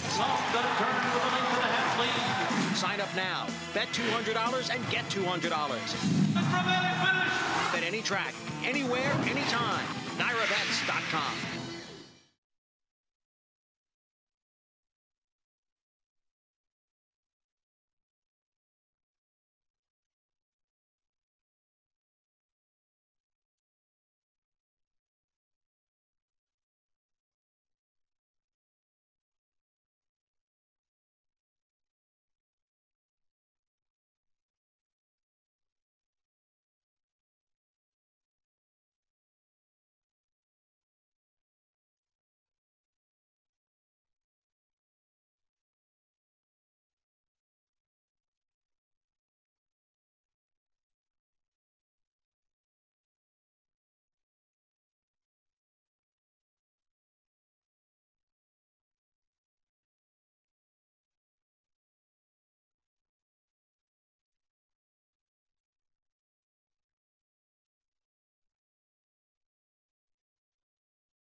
Back on Saratoga Live, Adirondacks Day, being celebrated at Saratoga Racecourse, highlighting the unique history, culture, and tourism attractions of the Adirondack region. Of course, the Adirondacks contain millions of acres of protected land, more than 5 million years old, an absolute outdoor paradise that I promised myself I need to get to during the Saratoga meeting. So I have 3 more weeks to make it happen. 3 more weeks? You gonna hike do a little hiking? I would love Thinking to, a yeah. nighttime hike or a morning hike? What do you think? Either or, preferably morning, I would say. Good luck with that. Bolton Landing, our feature race coming up. You're taking a look at Dryneken in here for trainer Chad Brown. With more, let's go to Maggie Wolfendale. And Greg, obviously this is a filly that I'm familiar with, having her just run on opening day here at Saratoga. And that day in the paddock, she was very much on her toes, very sprightly as well. And today, actually, in the paddock, she was a lot more calm, a lot more quiet. Sometimes that's a concern, but then again, it's kind of a Chad Brown horse way in that they do tend to be a little bit more relaxed. But once she got out on the track, I saw her energy levels perk up again, and that's a good sign, I think, because I think that's this filly's disposition as well. As I also want to touch on in the way that number 8 Stillwater Cove warmed up beneath Irad Ortiz. She actually came out here with a halter and shank on, and you could tell that Irad and the pony person were trying to keep her very slow, very quiet. You see Irad with his feet out of the irons. They're just trying to get this filly to relax, to try to ride her to plan, which is to take her off the pace, see if she'll settle and rate and come with 1 run. So that's what I observed in the warm-up. So we'll see if that's what happens when the gates open, Greg. All right, so Connections doing everything they can to try and teach this filly. We'll break on the outside here, the 8 Stillwater Cove. Relax, sit off the pace, let Chelsea Cloisters go to the front, and then I'll have a nice little duo here on the lead and from off the pace. I just don't think that Stillwater Cove is good enough in here. I really don't. I'll be very surprised if she is. I'll be interested to see what the final odds are, because right now, I mean, the 4 Chelsea Cloisters are a substantial favorite. Multi-race bets say she's not going to be favored over the 6. Should be very interesting to see the late money in this race. Yeah, that's going to be key, and it's going to be the key who goes to the front end. Like, you know, Wesley's horses show so much speed. The 4 and 8 aren't going to duel each other. Let's put that asleep. Now, does the 1 Avocado Toast have any kind of speed to keep them company, or does the 2 Dryneken be able, you know, broke well last time, was able to settle, stay close enough to try to pass these horses? Wesley's horses are usually prepared to get out of the gate. I don't think either the 2 Dryneken or the 6 Elsa are going to be that far out of, assuming they break cleanly in here. You know, I don't think they're going to be compromised by trip in here. The question is, can they bounce back from their races or improve off them? Dryneken might get a perfect trip. We'll see how it plays out as you look at our analyst selections there. There's Elsa again, the 6 by Animal Kingdom, out of a Distorted Humor mare. Very potent in her debut at Laurel. Much too good for that competition, and now being put to the test here at Saratoga against some of the top 2-year-old turf fillies early on. And don't forget, there's a Breeders' Cup Turf Sprint for the 2-year-olds this year. So obviously these horses have to improve. It's a long way from then. We'll see a lot of different horses, but there is a goal for these 2-year-olds, and certainly Wesley Ward's looking at that race. Yeah, and that would be 5 furlongs, not 5.5. So is it 5? Yeah, it's 5 there. Because I thought I read they were going to run 5.5 at Churchill for the Breeders' Cup Sprint this year, even though I don't know if they've run that distance there before. But I thought I read that.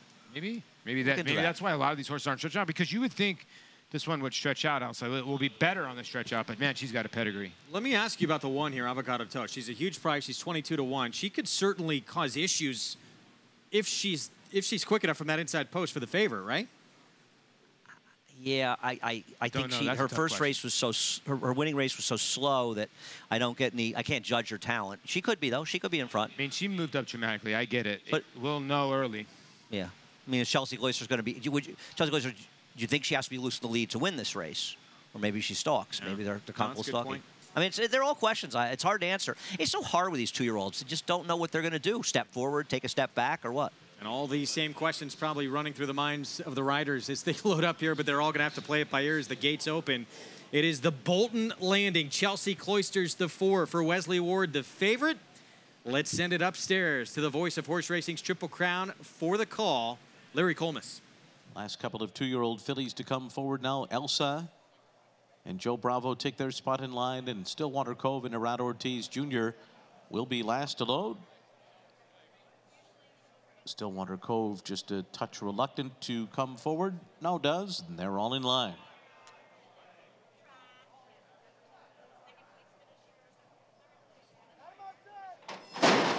They're off in the Bolton Landing.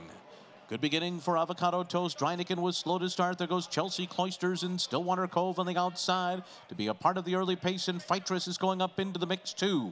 And they're followed by Elsa. Dreineken trails the field after getting away just a beat slowly here and is 6.5 lengths off of front-running favorite Chelsea Cloisters, who leads the way into the far turn, 3/4 of a length ahead. On the outside, Fightress is running along in second. Avocado Toast is third. Elsa follows in fourth, and now Stillwater Cove is going up quickly on the far outside, and Dreineken follows her. These two are both moving well on the far turn. So Chelsea Cloisters under pressure. Right alongside is Fightress, and they turn for home together. Stillwater Cove is just to the outside of them. Dreineken comes up on the far outside. Elsa's in behind horses, and she's going to make her move at the rail. And now here comes Stillwater Cove on the outside of Chelsea Cloisters to take the lead. And then it's Elsa, followed by Fightress, and they're coming down to the line. And Stillwater Cove is going to do it in the Bolton Landing, beating Chelsea Cloisters, Elsa, and Fightress in 103.26. Stillwater Cove, they did get her to relax. She sat off the pace, and she had the best punch late to take the Bolton Landing. Yeah, and listen, that's why you listen to Wesley Ward. That's why you listen to the interviews. He said dead straight out, these two fillies are not far apart, and you want to take the bigger price, and the bigger price won. I'm not sure you were wrong, Greg. If they had opened up this filly earlier, she might have been able to be in front of her. She was clearly best in here. No excuse for Chelsea Cloisters. Elsa did not get the best of trips in here. No. I mean, when she broke a little slow, but steadying between horses, ducking inside, not the kind of ride you want to give. No, also the 2 didn't really run. She broke slow, never interested. She was not the horse. She was just really bad. The 8 was best. You know, the winner was best. She could have went to the front end. Irad decided to sit on her, and she just circled the field. I mean, that was a pretty impressive win. Let's point out, Elsa ended up being a heavy favorite over the number 2 or 4 horse, Chelsea Cloisters. 10-1 on Stillwater Cove. Let's go to Gabby Gaudet. Well, here in the winner's circle with winning trainer Wesley Ward. And Wesley, you said going into the race, these were 2 equally talented fillies. I did. You know, unfortunately, for the owners and going over there, I really thought she was going to run a big race in the Albany. We'd worked really hard on getting her to settle like Irad got her to do today, and she just kind of ran off with Joelle over there and wasn't able to show what she did today. But I think this filly's going to have a big future, especially going around 2 turns. So we'll see what happens, but we're really excited right now. And moving forward 2 turns potentially for Stillwater Cove, but even with Chelsea Cloisters, you think you might keep her at sprinting too? Yeah, she's going to be a pure sprinter, but she's a filly with a big heart. But the other filly, you can take nothing away. She ran a big race today. I'm really proud of her. All right, well, congratulations here, Wesley. Thank you so much. Greg, back to you. So Wesley Ward, exacta, but maybe not the way a lot of people thought it would play out. Stillwater Cove, the bigger price at 10-1. Moving on by the second choice on the board, who was favored throughout most of the betting, Chelsea Cloisters, for the win. And now gets her first turf victory in her 3rd career start. I got to say, Wesley Ward, if you don't know him, he does not wear a lot of ties. So when he wears a tie, I think he's going to be in the winner. So when he brought out his tie today. He's a fan of our show, so I'm a fan of him. That's true. There's your winner, Stillwater Cove. Both these fillies went to Royal Ascot. Stillwater Cove struggled in the Albany, and on the return to just about 20 minutes outside of Albany. She really stepped up her game. She really stepped up her game to win this. It's a big improvement for her. She ran very well, so she had no problem in the ship. I think both the horses came back and shipped well. They both ran the race. They ran tremendous, and again, she was 3 wide the whole way, so she was the best. Our show brought to you each and every day in part by champion sprinter Run Happy. The second half of his 2015 campaign, he reeled off 6 consecutive victories, including a track record performance right here at Saratoga in the King's Bishop when he was sent off somehow at 11-1 in that race.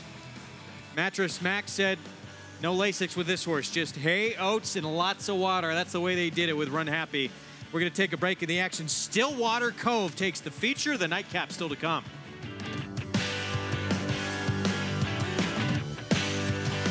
His record-breaking accomplishments on the racetrack paved his way here to the Stall of Legends.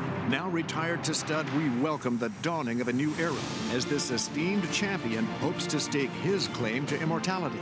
His blazing speed and striking good looks have been passed down to his remarkable first foals. Foals that will carry the flag of their famous father and one day hope to break records of their own. Medication-free and undefeated in sprint competition. Run happy, standing at Claiborne Farm. They're off. Bet the horses anywhere, anytime with Naira Bets. Rushes out of there to take the lead.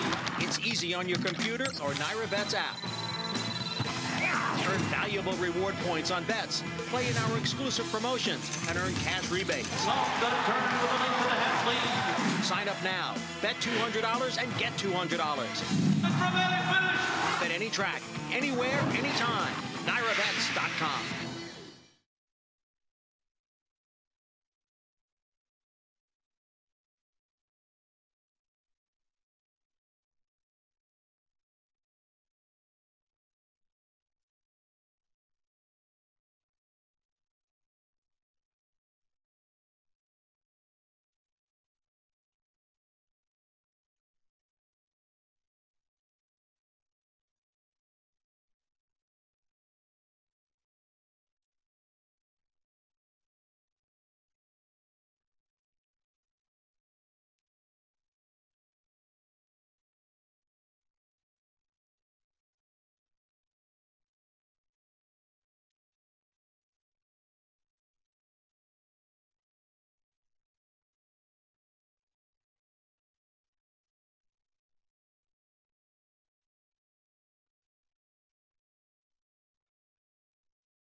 Back on Saratoga Live, we still have the nightcap to come, our feature in the books. The Bolton Landing, it goes to Wesley Ward with a bigger price of his duo, but it turns out to be a Wesley Ward exacta, Stillwater Cove to win. Yeah, quality road filly out of a broken bow mare, Celibatere, and now 2 for 3 lifetime. Marker Stables has got to be pumped up, and Wesley Ward runs 1-2, and it just seems like a broken record, but Irad Ortiz Jr. keeps taking picture after picture. By the way, the Breeders' Cup Turf Sprint you were talking about for 2-year-old fillies, 5.5 furlongs. 5.5, okay. But this one sounds like we're going to be seeing her going longer coming up for Wesley Ward. We'll see. I mean, I think the going's going to get tougher.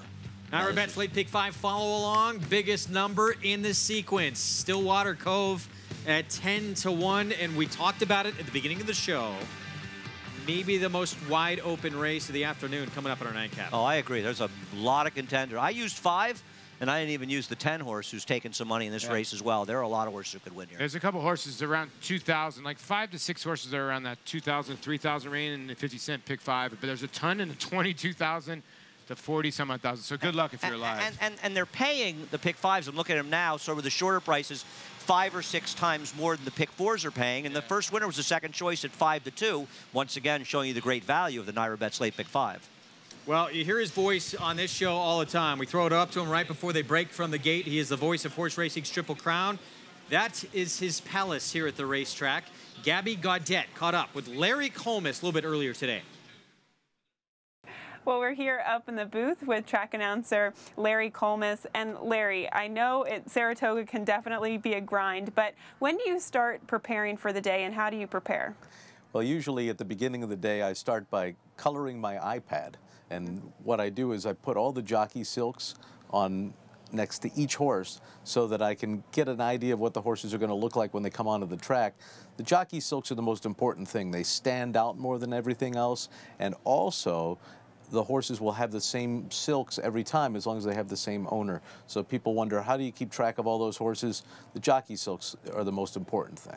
Talk us through the space too. So this space up in the booth, it's a little bit tighter. It looks like a lot of blind spots too. How do you navigate it? Yeah, it's a little different. Like if you're at Belmont Park, you've got this huge announcer's booth with way high up, nothing's in the way. Here at Saratoga, it's a little different. So I'll show you, as you head toward the front of the booth here, the space gets a little smaller and smaller, and I call the race from right here, right? So it's great except for a few things. Right next to the finish line is this big white post. So when they hit the wire, I got to do a little lean to the left. Now if it's a two-turn race and they're going into this turn, I've got this thing right in the way, and then out here are the steel beams that kind of hold up the building. We need those. Also, when the horses first come onto the track, I really have to study them at that point, because if they go to the backstretch, they hide behind all these trees, and I'm so low that they're totally blocking me. And when they're going around the turn over here, the outside rail goes right through those jockey silks I was talking about and blocks like half of them. So there's all kinds of things wrong with this booth. But the thing that's right with it, it's at Saratoga. So it's great. Who cares? You know, we have a great time up here. I've got a view of the dining room right here, the terrace dining room, full of people. You know, everything is just outstanding.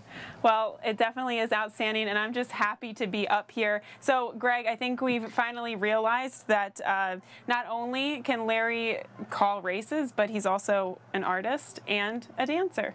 Back to you. Triple threat, Larry Colmus. I had no idea. You didn't even know he was Kevin Durant, did you? I don't know if I wanted to know. That is, I went to go up visit him just a few days ago. I mean, that's a cool little space up there, but he does have some challenges, certainly. So it's overcomes all of that, and he has been tremendous as the voice of horse racing's Triple Crown. We have another edition of Jock Talk presented by Run Happy coming up. Jersey Joe is what we call him. He usually has a smile on his face. Meet Jockey Joe Bravo.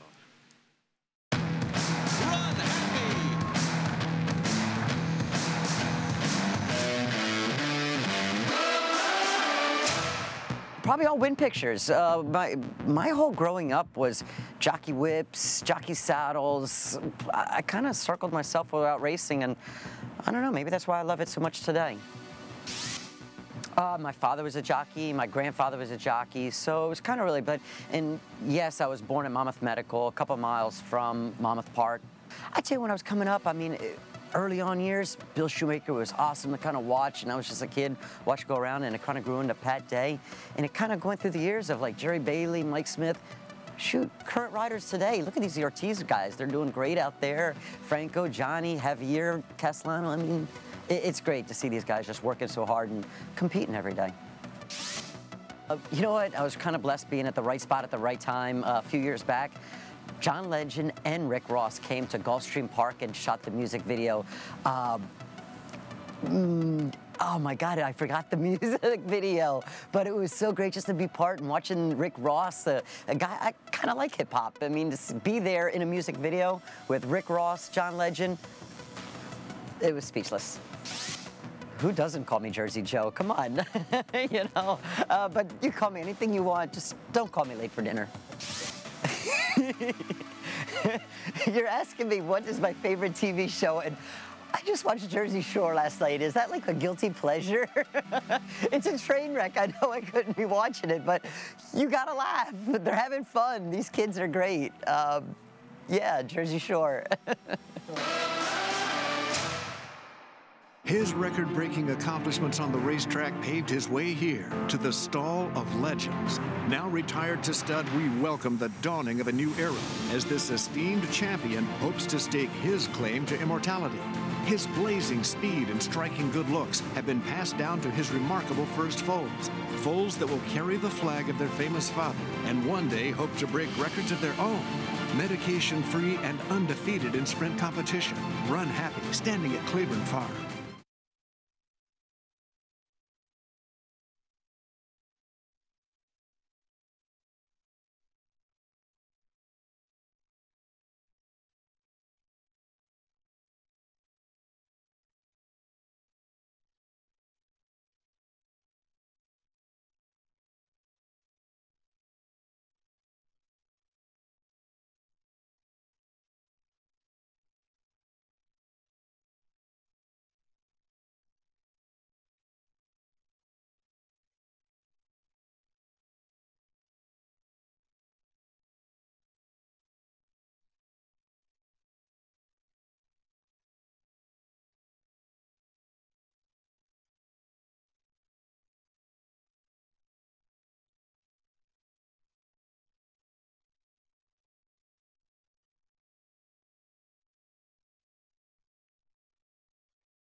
Back on Saratoga Live, our finale on this Wednesday afternoon coming up. It's Adirondacks Day here at Saratoga Racecourse. These peaks of the Adirondacks, they reach over 5,000 feet tall. Will you guys come with me one morning? Can we tackle the Adirondacks as a crew? How about this? I would love to go because a lot of people don't realize in the 70s and 80s, most of the baseball bats in Major League Baseball were Adirondack. They were from up here. Really? Yes. Now that has changed now. They do get some wood from up here, but a lot of it more from Canada, and Adirondack obviously does not make bats anymore, so the trees are healthier. No, Greg, I will not be going up there. A Caddyshack flashback. California Centromere. Yeah, right? You know all about the bat. You really studied everything, huh, in terms of the game? Well, you got to understand, baseball and horse racing, I can go pretty far back because that was on my television 24/7 as a kid. Well, this finale coming up. We're taking a look here at midnight tea time. We heard an edition of Run Happy Jock Talk with Joe Bravo. He'll be on board the 2 for Graham Motion. This horse actually dropping in for a tag for the very first time. Can this one get Graham Motion on the board here at Saratoga? Absolutely, but I'm going to say a couple of negatives. Obviously, the horse is talented enough to win as one of the favorites, and the merits are fairly obvious. The negative is Graham Motion's numbers, going from maiden special weight races to maiden claimers, like this one is in the turf. He's just 6 for 46, 13%, with a 78-cent ROI or $2 bet. I also think this horse is better going longer distances. He does have one good race going a shorter distance, but I wonder if the cutback in distance might hurt him a little bit. Yeah, he's a weird horse, right? I mean, 5 different racetracks in 5 different starts. That's a lot to throw at a young horse. So now you drop, but he's finally at the same racetrack for the 2nd straight time. I know Ortiz goes to the 3, but you obviously get a good rider in Jersey Joe. We have a paddock report coming up. We're going to check in with Maggie Wolfendale. It's brought to you by Hillendale Farm, now standing Bayern for $15,000. And they also stand Kitten's Joy, Greg, as I'll talk about one of his sons. First off the bat here, and that is number 3. He's a Kitten, a horse who returns here for Wesley Ward, who looks to take the late double here and comes back as a gelding.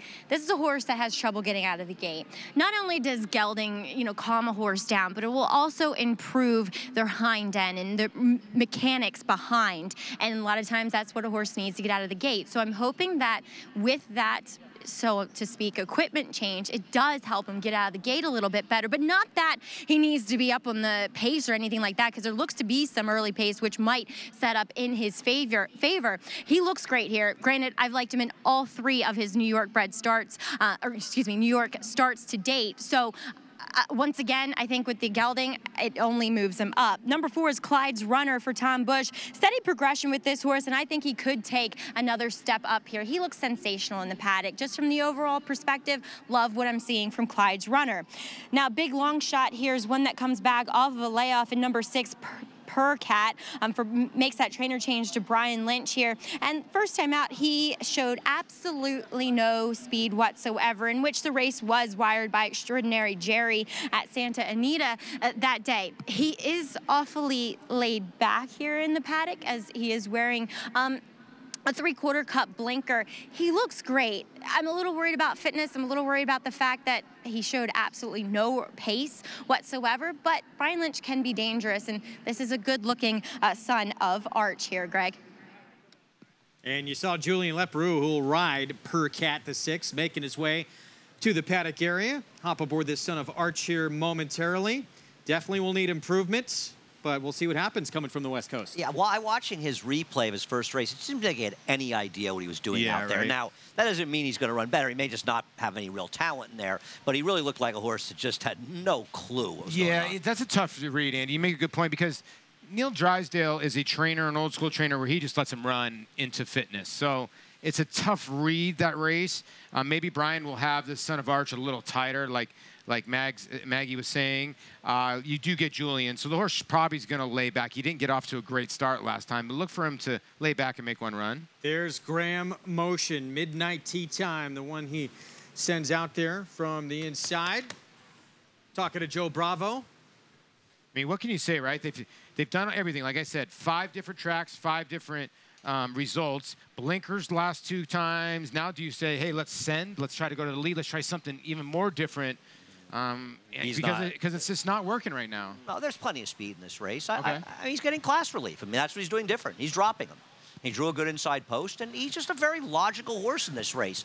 I worry about the distance. I don't love Graham's numbers dropping, but this is the appropriate spot for this horse. I mean, you can just keep knocking heads in these maiden special weights and keep losing. Sometimes you got to drop them to win. And we'll see what happens. There should be plenty of pace for him to run into. The 5 is quick, the 7 is quick, the 9 is quick, and even the 10 showed a little bit of pace last time out. As we take a look here at the 3, he's a Kitten for Wesley Ward. Gabby Gaudet talked about it at the top of the show. Could it be a Wesley Ward daily double to close out our show? Well, let's talk about the race 2 back. Last time he was facing much tougher than he's facing here. He broke about a length or so slow last time out. A very interesting race because the eventual winner of this race, and we covered this on Belmont Park Live, the eventual winner is the horse in green that's right in front of him. Jose Ortiz was riding that horse. Joel Rosario was riding He's a Kitten.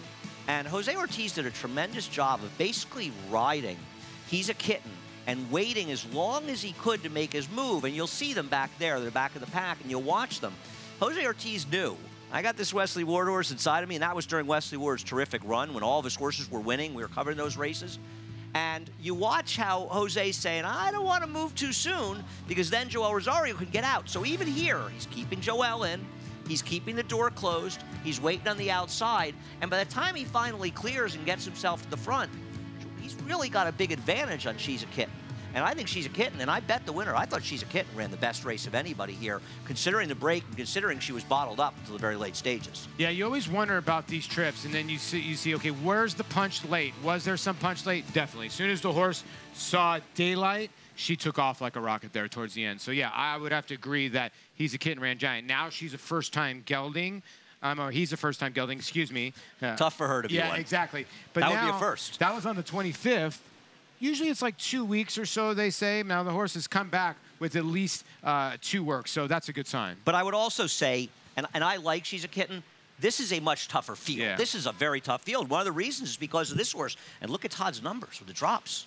Maiden special weight, dropping into maiden claiming on the turf over the last 5 years. He is 25%, 53% in the money. King Orb making career start number 4 today. The horse to beat on paper. I mean, let's be honest. He really is.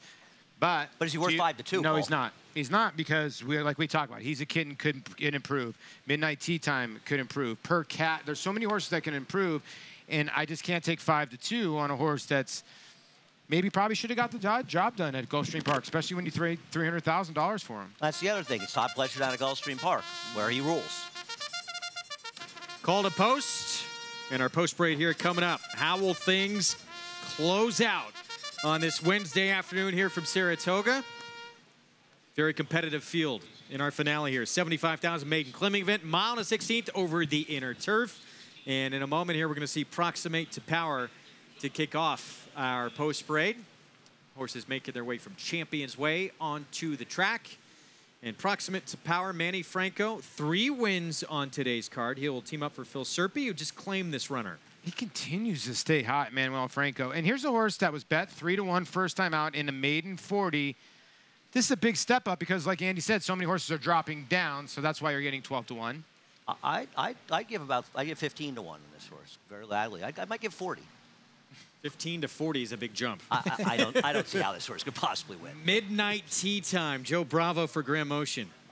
He's making the big drop down and hoping it can work out as Grand Motion searching for that first win at Saratoga this summer. Wesley Ward, he won the feature, race 9. Can he win race 10 here with Jose Ortiz aboard? If you're a replay person, 5-1 is your price for this horse. Clyde's runner, trained by Tom Bush, Jose Lezcano will be aboard.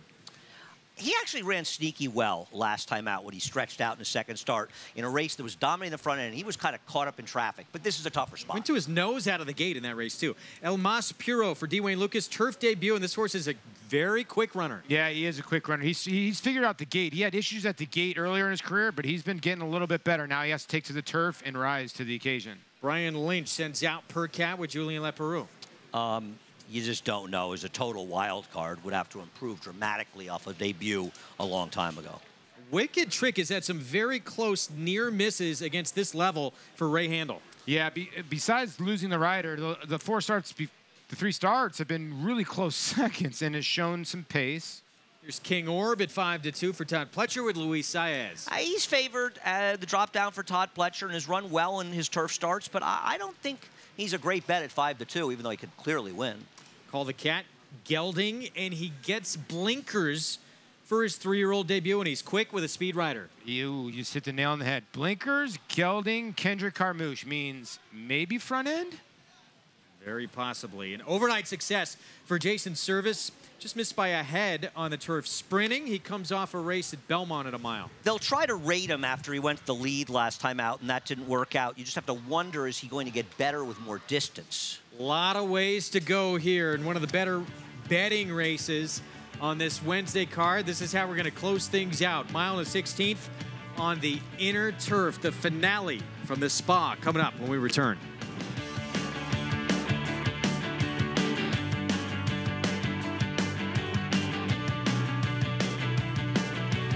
This graded stakes winner and multiple Grade 1 performer by Tapit has become one of the nation's leading sires of 2-year-olds. Ranked #1 in his crop by number of winners, he sired 11 stakes horses in 2017, including graded stakes winners Wild Shot and Oklahoma Derby winner Untrapped. At the sales, his yearlings have sold up to $480,000. Trap Shot, standing at Claiborne Farm.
Back on Saratoga Live. After the races, the nights are almost as fun. More fun for some. Almost. I'm looking at you, Paul. Yeah, what are you even staying at home? What? I heard room Banging service on last your night. door late at night or something? Leave me alone. I've been going home, studying, quick dinner, and that's it. Actually ran into Andy Serling at dinner last night. It was pretty fun. Oh, thanks for the invite. Fans. Well, you're always welcome. You have my number. Fans enjoying this Wednesday afternoon. We're going to check in with Gabby Gaudet right now. We talked earlier here about the pace in this race here, Gabby, and one of the horses that figures to be involved, the 7 Wicked Trick. Yeah, there's no doubt about it, Greg. It definitely looks like this horse only has one way to go. Even looking at him in the paddock, he was just full of energy. But on top of that, so too was the 5 El Maspuro. I think El Maspuro has got to be the fastest of all. Just he was taking out everybody in the paddock as they were trying to put the saddle on him. And he just looks like a very, very quick type of horse. So I think that's going to be detrimental to a horse like the 7 Wicked Trick, who I don't think is going to be faster than the 5. And unfortunately, just might be on the chase. The 9, even once he got out here, he was on his toes. I would figure that the pace is going to come between these 3 horses. Meanwhile, we touched on this horse briefly, too, the 4 Clyde's runner, Gabby. This horse had some trouble out of the gate and a deceptively tough trip last time out. What do you make of the 4 in this race? Well, I was actually walking over to the front side here with Tom Bush, and I was talking to him about this horse because, as Maggie alluded to in the paddock, this is a good-looking horse. He's got a big, handsome forelock on him. He just looks like a man, even though he doesn't act like it. He's very classy, very polite on track and even in the paddock. But Tom did say that he thought that the break was detrimental to this horse last time out. Now Jose Lezcano back in the saddle. He has experience on him, and he saw the race pretty much the same way, that there's going to be a strong pace flow in front of him. So he does realize that this race is tough with a whole bunch of class droppers, but he really likes his chances going into this race. Gabby, thanks. Yeah, this runner basically went to his nose out of the gate. He got beat by a Chad Brown runner who was making his turf debut back on opening day here at Saratoga. Meanwhile, another big price on the board. That's Proximate to Power on your screen right now at 15-1. With more on this runner, let's go to Maggie Wolfendale. Thanks, Greg. And taking a look at the gray Proximate to Power here, was taken first in his first start of his career by trainer Phil Serpy, who I did get to catch up with in the boxes. And he said that, you know, he went into this race and conceded that, yes, he was a little bit put off at how tough it was. But once he got this horse into his barn and kind of got him on his program, he says he has done very well, that he's put on some muscle weight, which is always important, which is a nice progression with any horse coming out of their first start to their second. So I know he's a long shot and he deserves to be here, but we'll see if he does move forward from that debut. Bookending the field here is we'll take a look at number 10, Overnight Success. Now, my problem with Overnight Success is that he always looks good, and he's always the best looking horse. So in my perspective, he should have gotten the job done a lot sooner than what he has. It's taking him now his 5th try to try to break his maiden. Yes, Jason Service, he can get it done. And as Andy said, it wasn't the right move going to the lead. I thought it would be, to be honest, but now he does have a lot of speed and he does get the class relief. And once again, Greg, he looks tremendous, but will he ever run to his looks? Well, we will find out. Right now, 6-1 on Overnight Success for trainer Jason Service, the 10 horse from that outside slot here in this field. I'm going to go back to the speed scenario. You see the 7 on your screen there. Wicked Trick. He's very quick. He's come very, very close to graduating, just hasn't been able to do it yet. He really has. 3 times in a row, Andy. I mean, and the one time he lost to Ryder, but he's thrown decent frag. I mean, the last time he ran. He just got beat. I mean, he was 110 and change. I'm not knocking him. Ray Handel's having a tremendous meet. He's got 3 wins, a limited number of stars. He does a great job. The field has gotten much tougher. On the other hand, he's 10-1. So you're getting paid if you like him, and he is absolutely good enough to be a factor in here. But he's going to have company, you would think, from the 5, from the 9, both harassing him on the front end here in this spot. We don't know if he can win off the lead. Right. What do you do with the 4 then? What do I do with him? I mean, do you like him at all off those 2 races? I don't know that the 4 Clydes runner is good enough to win this race, but I do know that he's better than his finish looks last time, because it was a race that was wired in the front end, and he's a horse that was just sort of caught being trafficked the whole way, and he was actually running. A lot of horses were running in place in that race, and he was actually running in there. The problem, once again, is the field just got a lot tougher. That was not a particularly strong race. It wasn't. But we'll see. With a clean break, gets a fair shot. No, I think things could change. Outside of like the logicals, he's the bigger priced horse I would use in here. And he's taking money on the board too. 12-1 morning line. He's 7-1 right now. A lot of Clydes here today. It's Clyde day at Saratoga. They're all sending it in. Meanwhile, outside, Maggie was talking about Overnight Success. She thought going to the lead would be a good move for this horse. Turned out not to be. So now you got to figure, with all the speed in this race, they rate today. I like this horse, and the reason why is the horse has won one time, or almost won from the outside post, and then had a bad trip when Irad broke good. I think Irad now has figured out how to ride this colt. I think he's a little tough to ride. Now, with him in the irons for the 4th time, I know this horse has been bet. Now you're getting your price at 6-1. You are getting a price. If you like him, you should bet him. I wonder if he gets worse with more distance. I'm a little bit dubious. I think this horse wants less distance. And Saratoga's a problem because you can go 5.5 furlongs sprinting, or you go a mile as your shortest turf race. So there really isn't a lot of room for them. Where at Belmont Park, we could run 6, 7 furlongs in situations. So this horse is caught between a rock and a hard place, I think, here in Saratoga. Best effort was sprinting 6 furlongs. We'll see how it plays out here. It's the nightcap on this Wednesday afternoon here from Saratoga. Let's send it upstairs to the voice of New York Racing for the call. Take it away, Larry Colmus. And the last one comes up to the starting gate here, Overnight Success. Goes in. They're all in line. Is Kitten restless? They're off. El Maspuro goes out to the early lead and joined now by Wicked Trick, who goes on by to take over in the initial stages here with Overnight Success sitting in third position early on. Then King Orb on the outside of Per Cat, who's just about 4 lengths off the lead moving into that turn. King Orb's going to get floated wide into that first turn. Then we come back to Midnight Tea Time, who's down toward the inside, a length and a half farther back, and then it's Proximate to Power, who races inside of a 3 wide Call the Cat. And in between those two is He's a Kitten, and the trailer onto the backstretch, Clyde's Runner, 24.86, the opening quarter mile for Wicked Trick and Joel Rosario, who take up the running now and open up to lead by 2. El Maspuro running in second. Overnight Success is third. Midnight Tea Time, Per Cat next. They went 49.61 for a half mile. Then it's King Orb on the outside, followed by Proximate to Power. He's a Kitten is next. And then comes Call the Cat. Clyde's Runner, last of them all. The field makes their way into the far turn. Wicked Trick still the boss here on top, a length and a half. Overnight Success on the outside. Second, El Maspuro is third.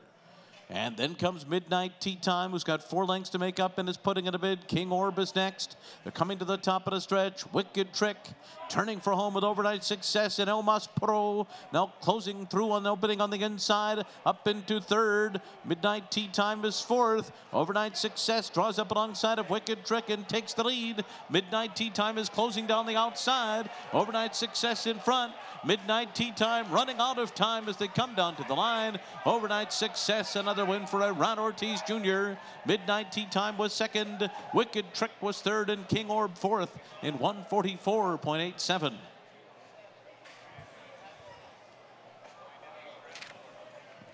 Overnight Success did appreciate the extra ground here. Gets the job done. Jason Service with a multi-win afternoon. Yeah, this race actually came up pretty quick. I think he was best. I'm not going to knock him. I am going to say that there were an awful lot of speeds on paper, and they never materialized. No. And listen, I like the 10, but I'm going to show you the start of the race, and this is the reason why the 10 won the race. He got trip of life from being out there. Let's go back to the beginning of the race. You're going to watch the beginning. The 10 breaks sharply. We're looking for the 9 maybe go to the front end. But what are the chances after the break that the 10 from that slot lands directly in the garden spot in the 3-hole, Andy, by himself with 2 horses right in front of him? Watch. The 5 and the 7 go to the lead. He's in the garden spot immediately. Race over. On paper, it makes absolutely no sense, and you are 100% right, Paul. Kendrick Carmouche is one of the most aggressive riders here, who's on the 9, who clearly has the speed to be close. And in this case, Kendrick really showed pretty little interest in being close to the pace. And why was the number 5 horse in this race? El Maspuro has sprint speed. I mean, how is he winning this race rating? Why wouldn't he go to the front? You're right. It allowed the winner of this race, Overnight Success, to slip into that perfect spot. And Irad Ortiz, by getting his position going forward, got that great position, and it compromised the other runners because the closers never really made an impact in this race. And you can see he starts pushing the button. Now, I'll tell you what, Midnight Tea Time for a split second took off again at her. And, you know, listen, he just seems to like to run second, but he does bring his lunch bill every time he comes. You got to give him a credit for running second. Wicked Trick there. Tried to do it for a while on the front end in the end. Overnight Success for Jason Service. 5th time out, gets the job done. A great tactical move early on from Irad Ortiz Jr. That makes leading rider, which makes the difference. Yeah, and Jason Service continues to keep on winning. He does win, but I'm going to give the credit to Irad Ortiz here. Definitely. This is why he's the leading rider here. This is why he's one of the leading riders in the country, because of rides like this. Still coming up when we're done here at Saratoga. Great racing still happening out on the West Coast at Del Mar. Use your NyraBets account to split 250,000 points without even hitting a ticket. Just bet a $10 base exacta and race 5 at Del Mar. You're splitting 250,000 points. Head to NyraBets.com to place your bet. That's what I like. You don't even have to win. All right? That's good. That works so well for all of us. It does. If you win, will you split it with me? Let's do it. Okay. I'll play. We're going to take a break. We'll be back to wrap up the nightcap from Saratoga right after this. Stay tuned. They're off. Bet the horses anywhere, anytime anytime with Naira Bets. Rushes out of there to take the lead. It's easy on your computer or Naira Bets app. Earn valuable reward points on bets. Play in our exclusive promotions and earn cash rebates. Sign up now. Bet $200 and get $200. Bet any track, anywhere, anytime. NairaBets.com. Nyquist switches back to the outside. Exaggerator down to the 16th pole. But Exaggerator has turned the tables. He has won the Preakness. Phoenix has won the Travers over American Flag. Irish War Cry has won the Wood Memorial. Alice. Good Magic's gonna win his first race, and he's gonna do it in the Breeders' Cup Juvenile.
Back on Saratoga Live, Greg Wolf, Paul LaDuca, Andy Serling.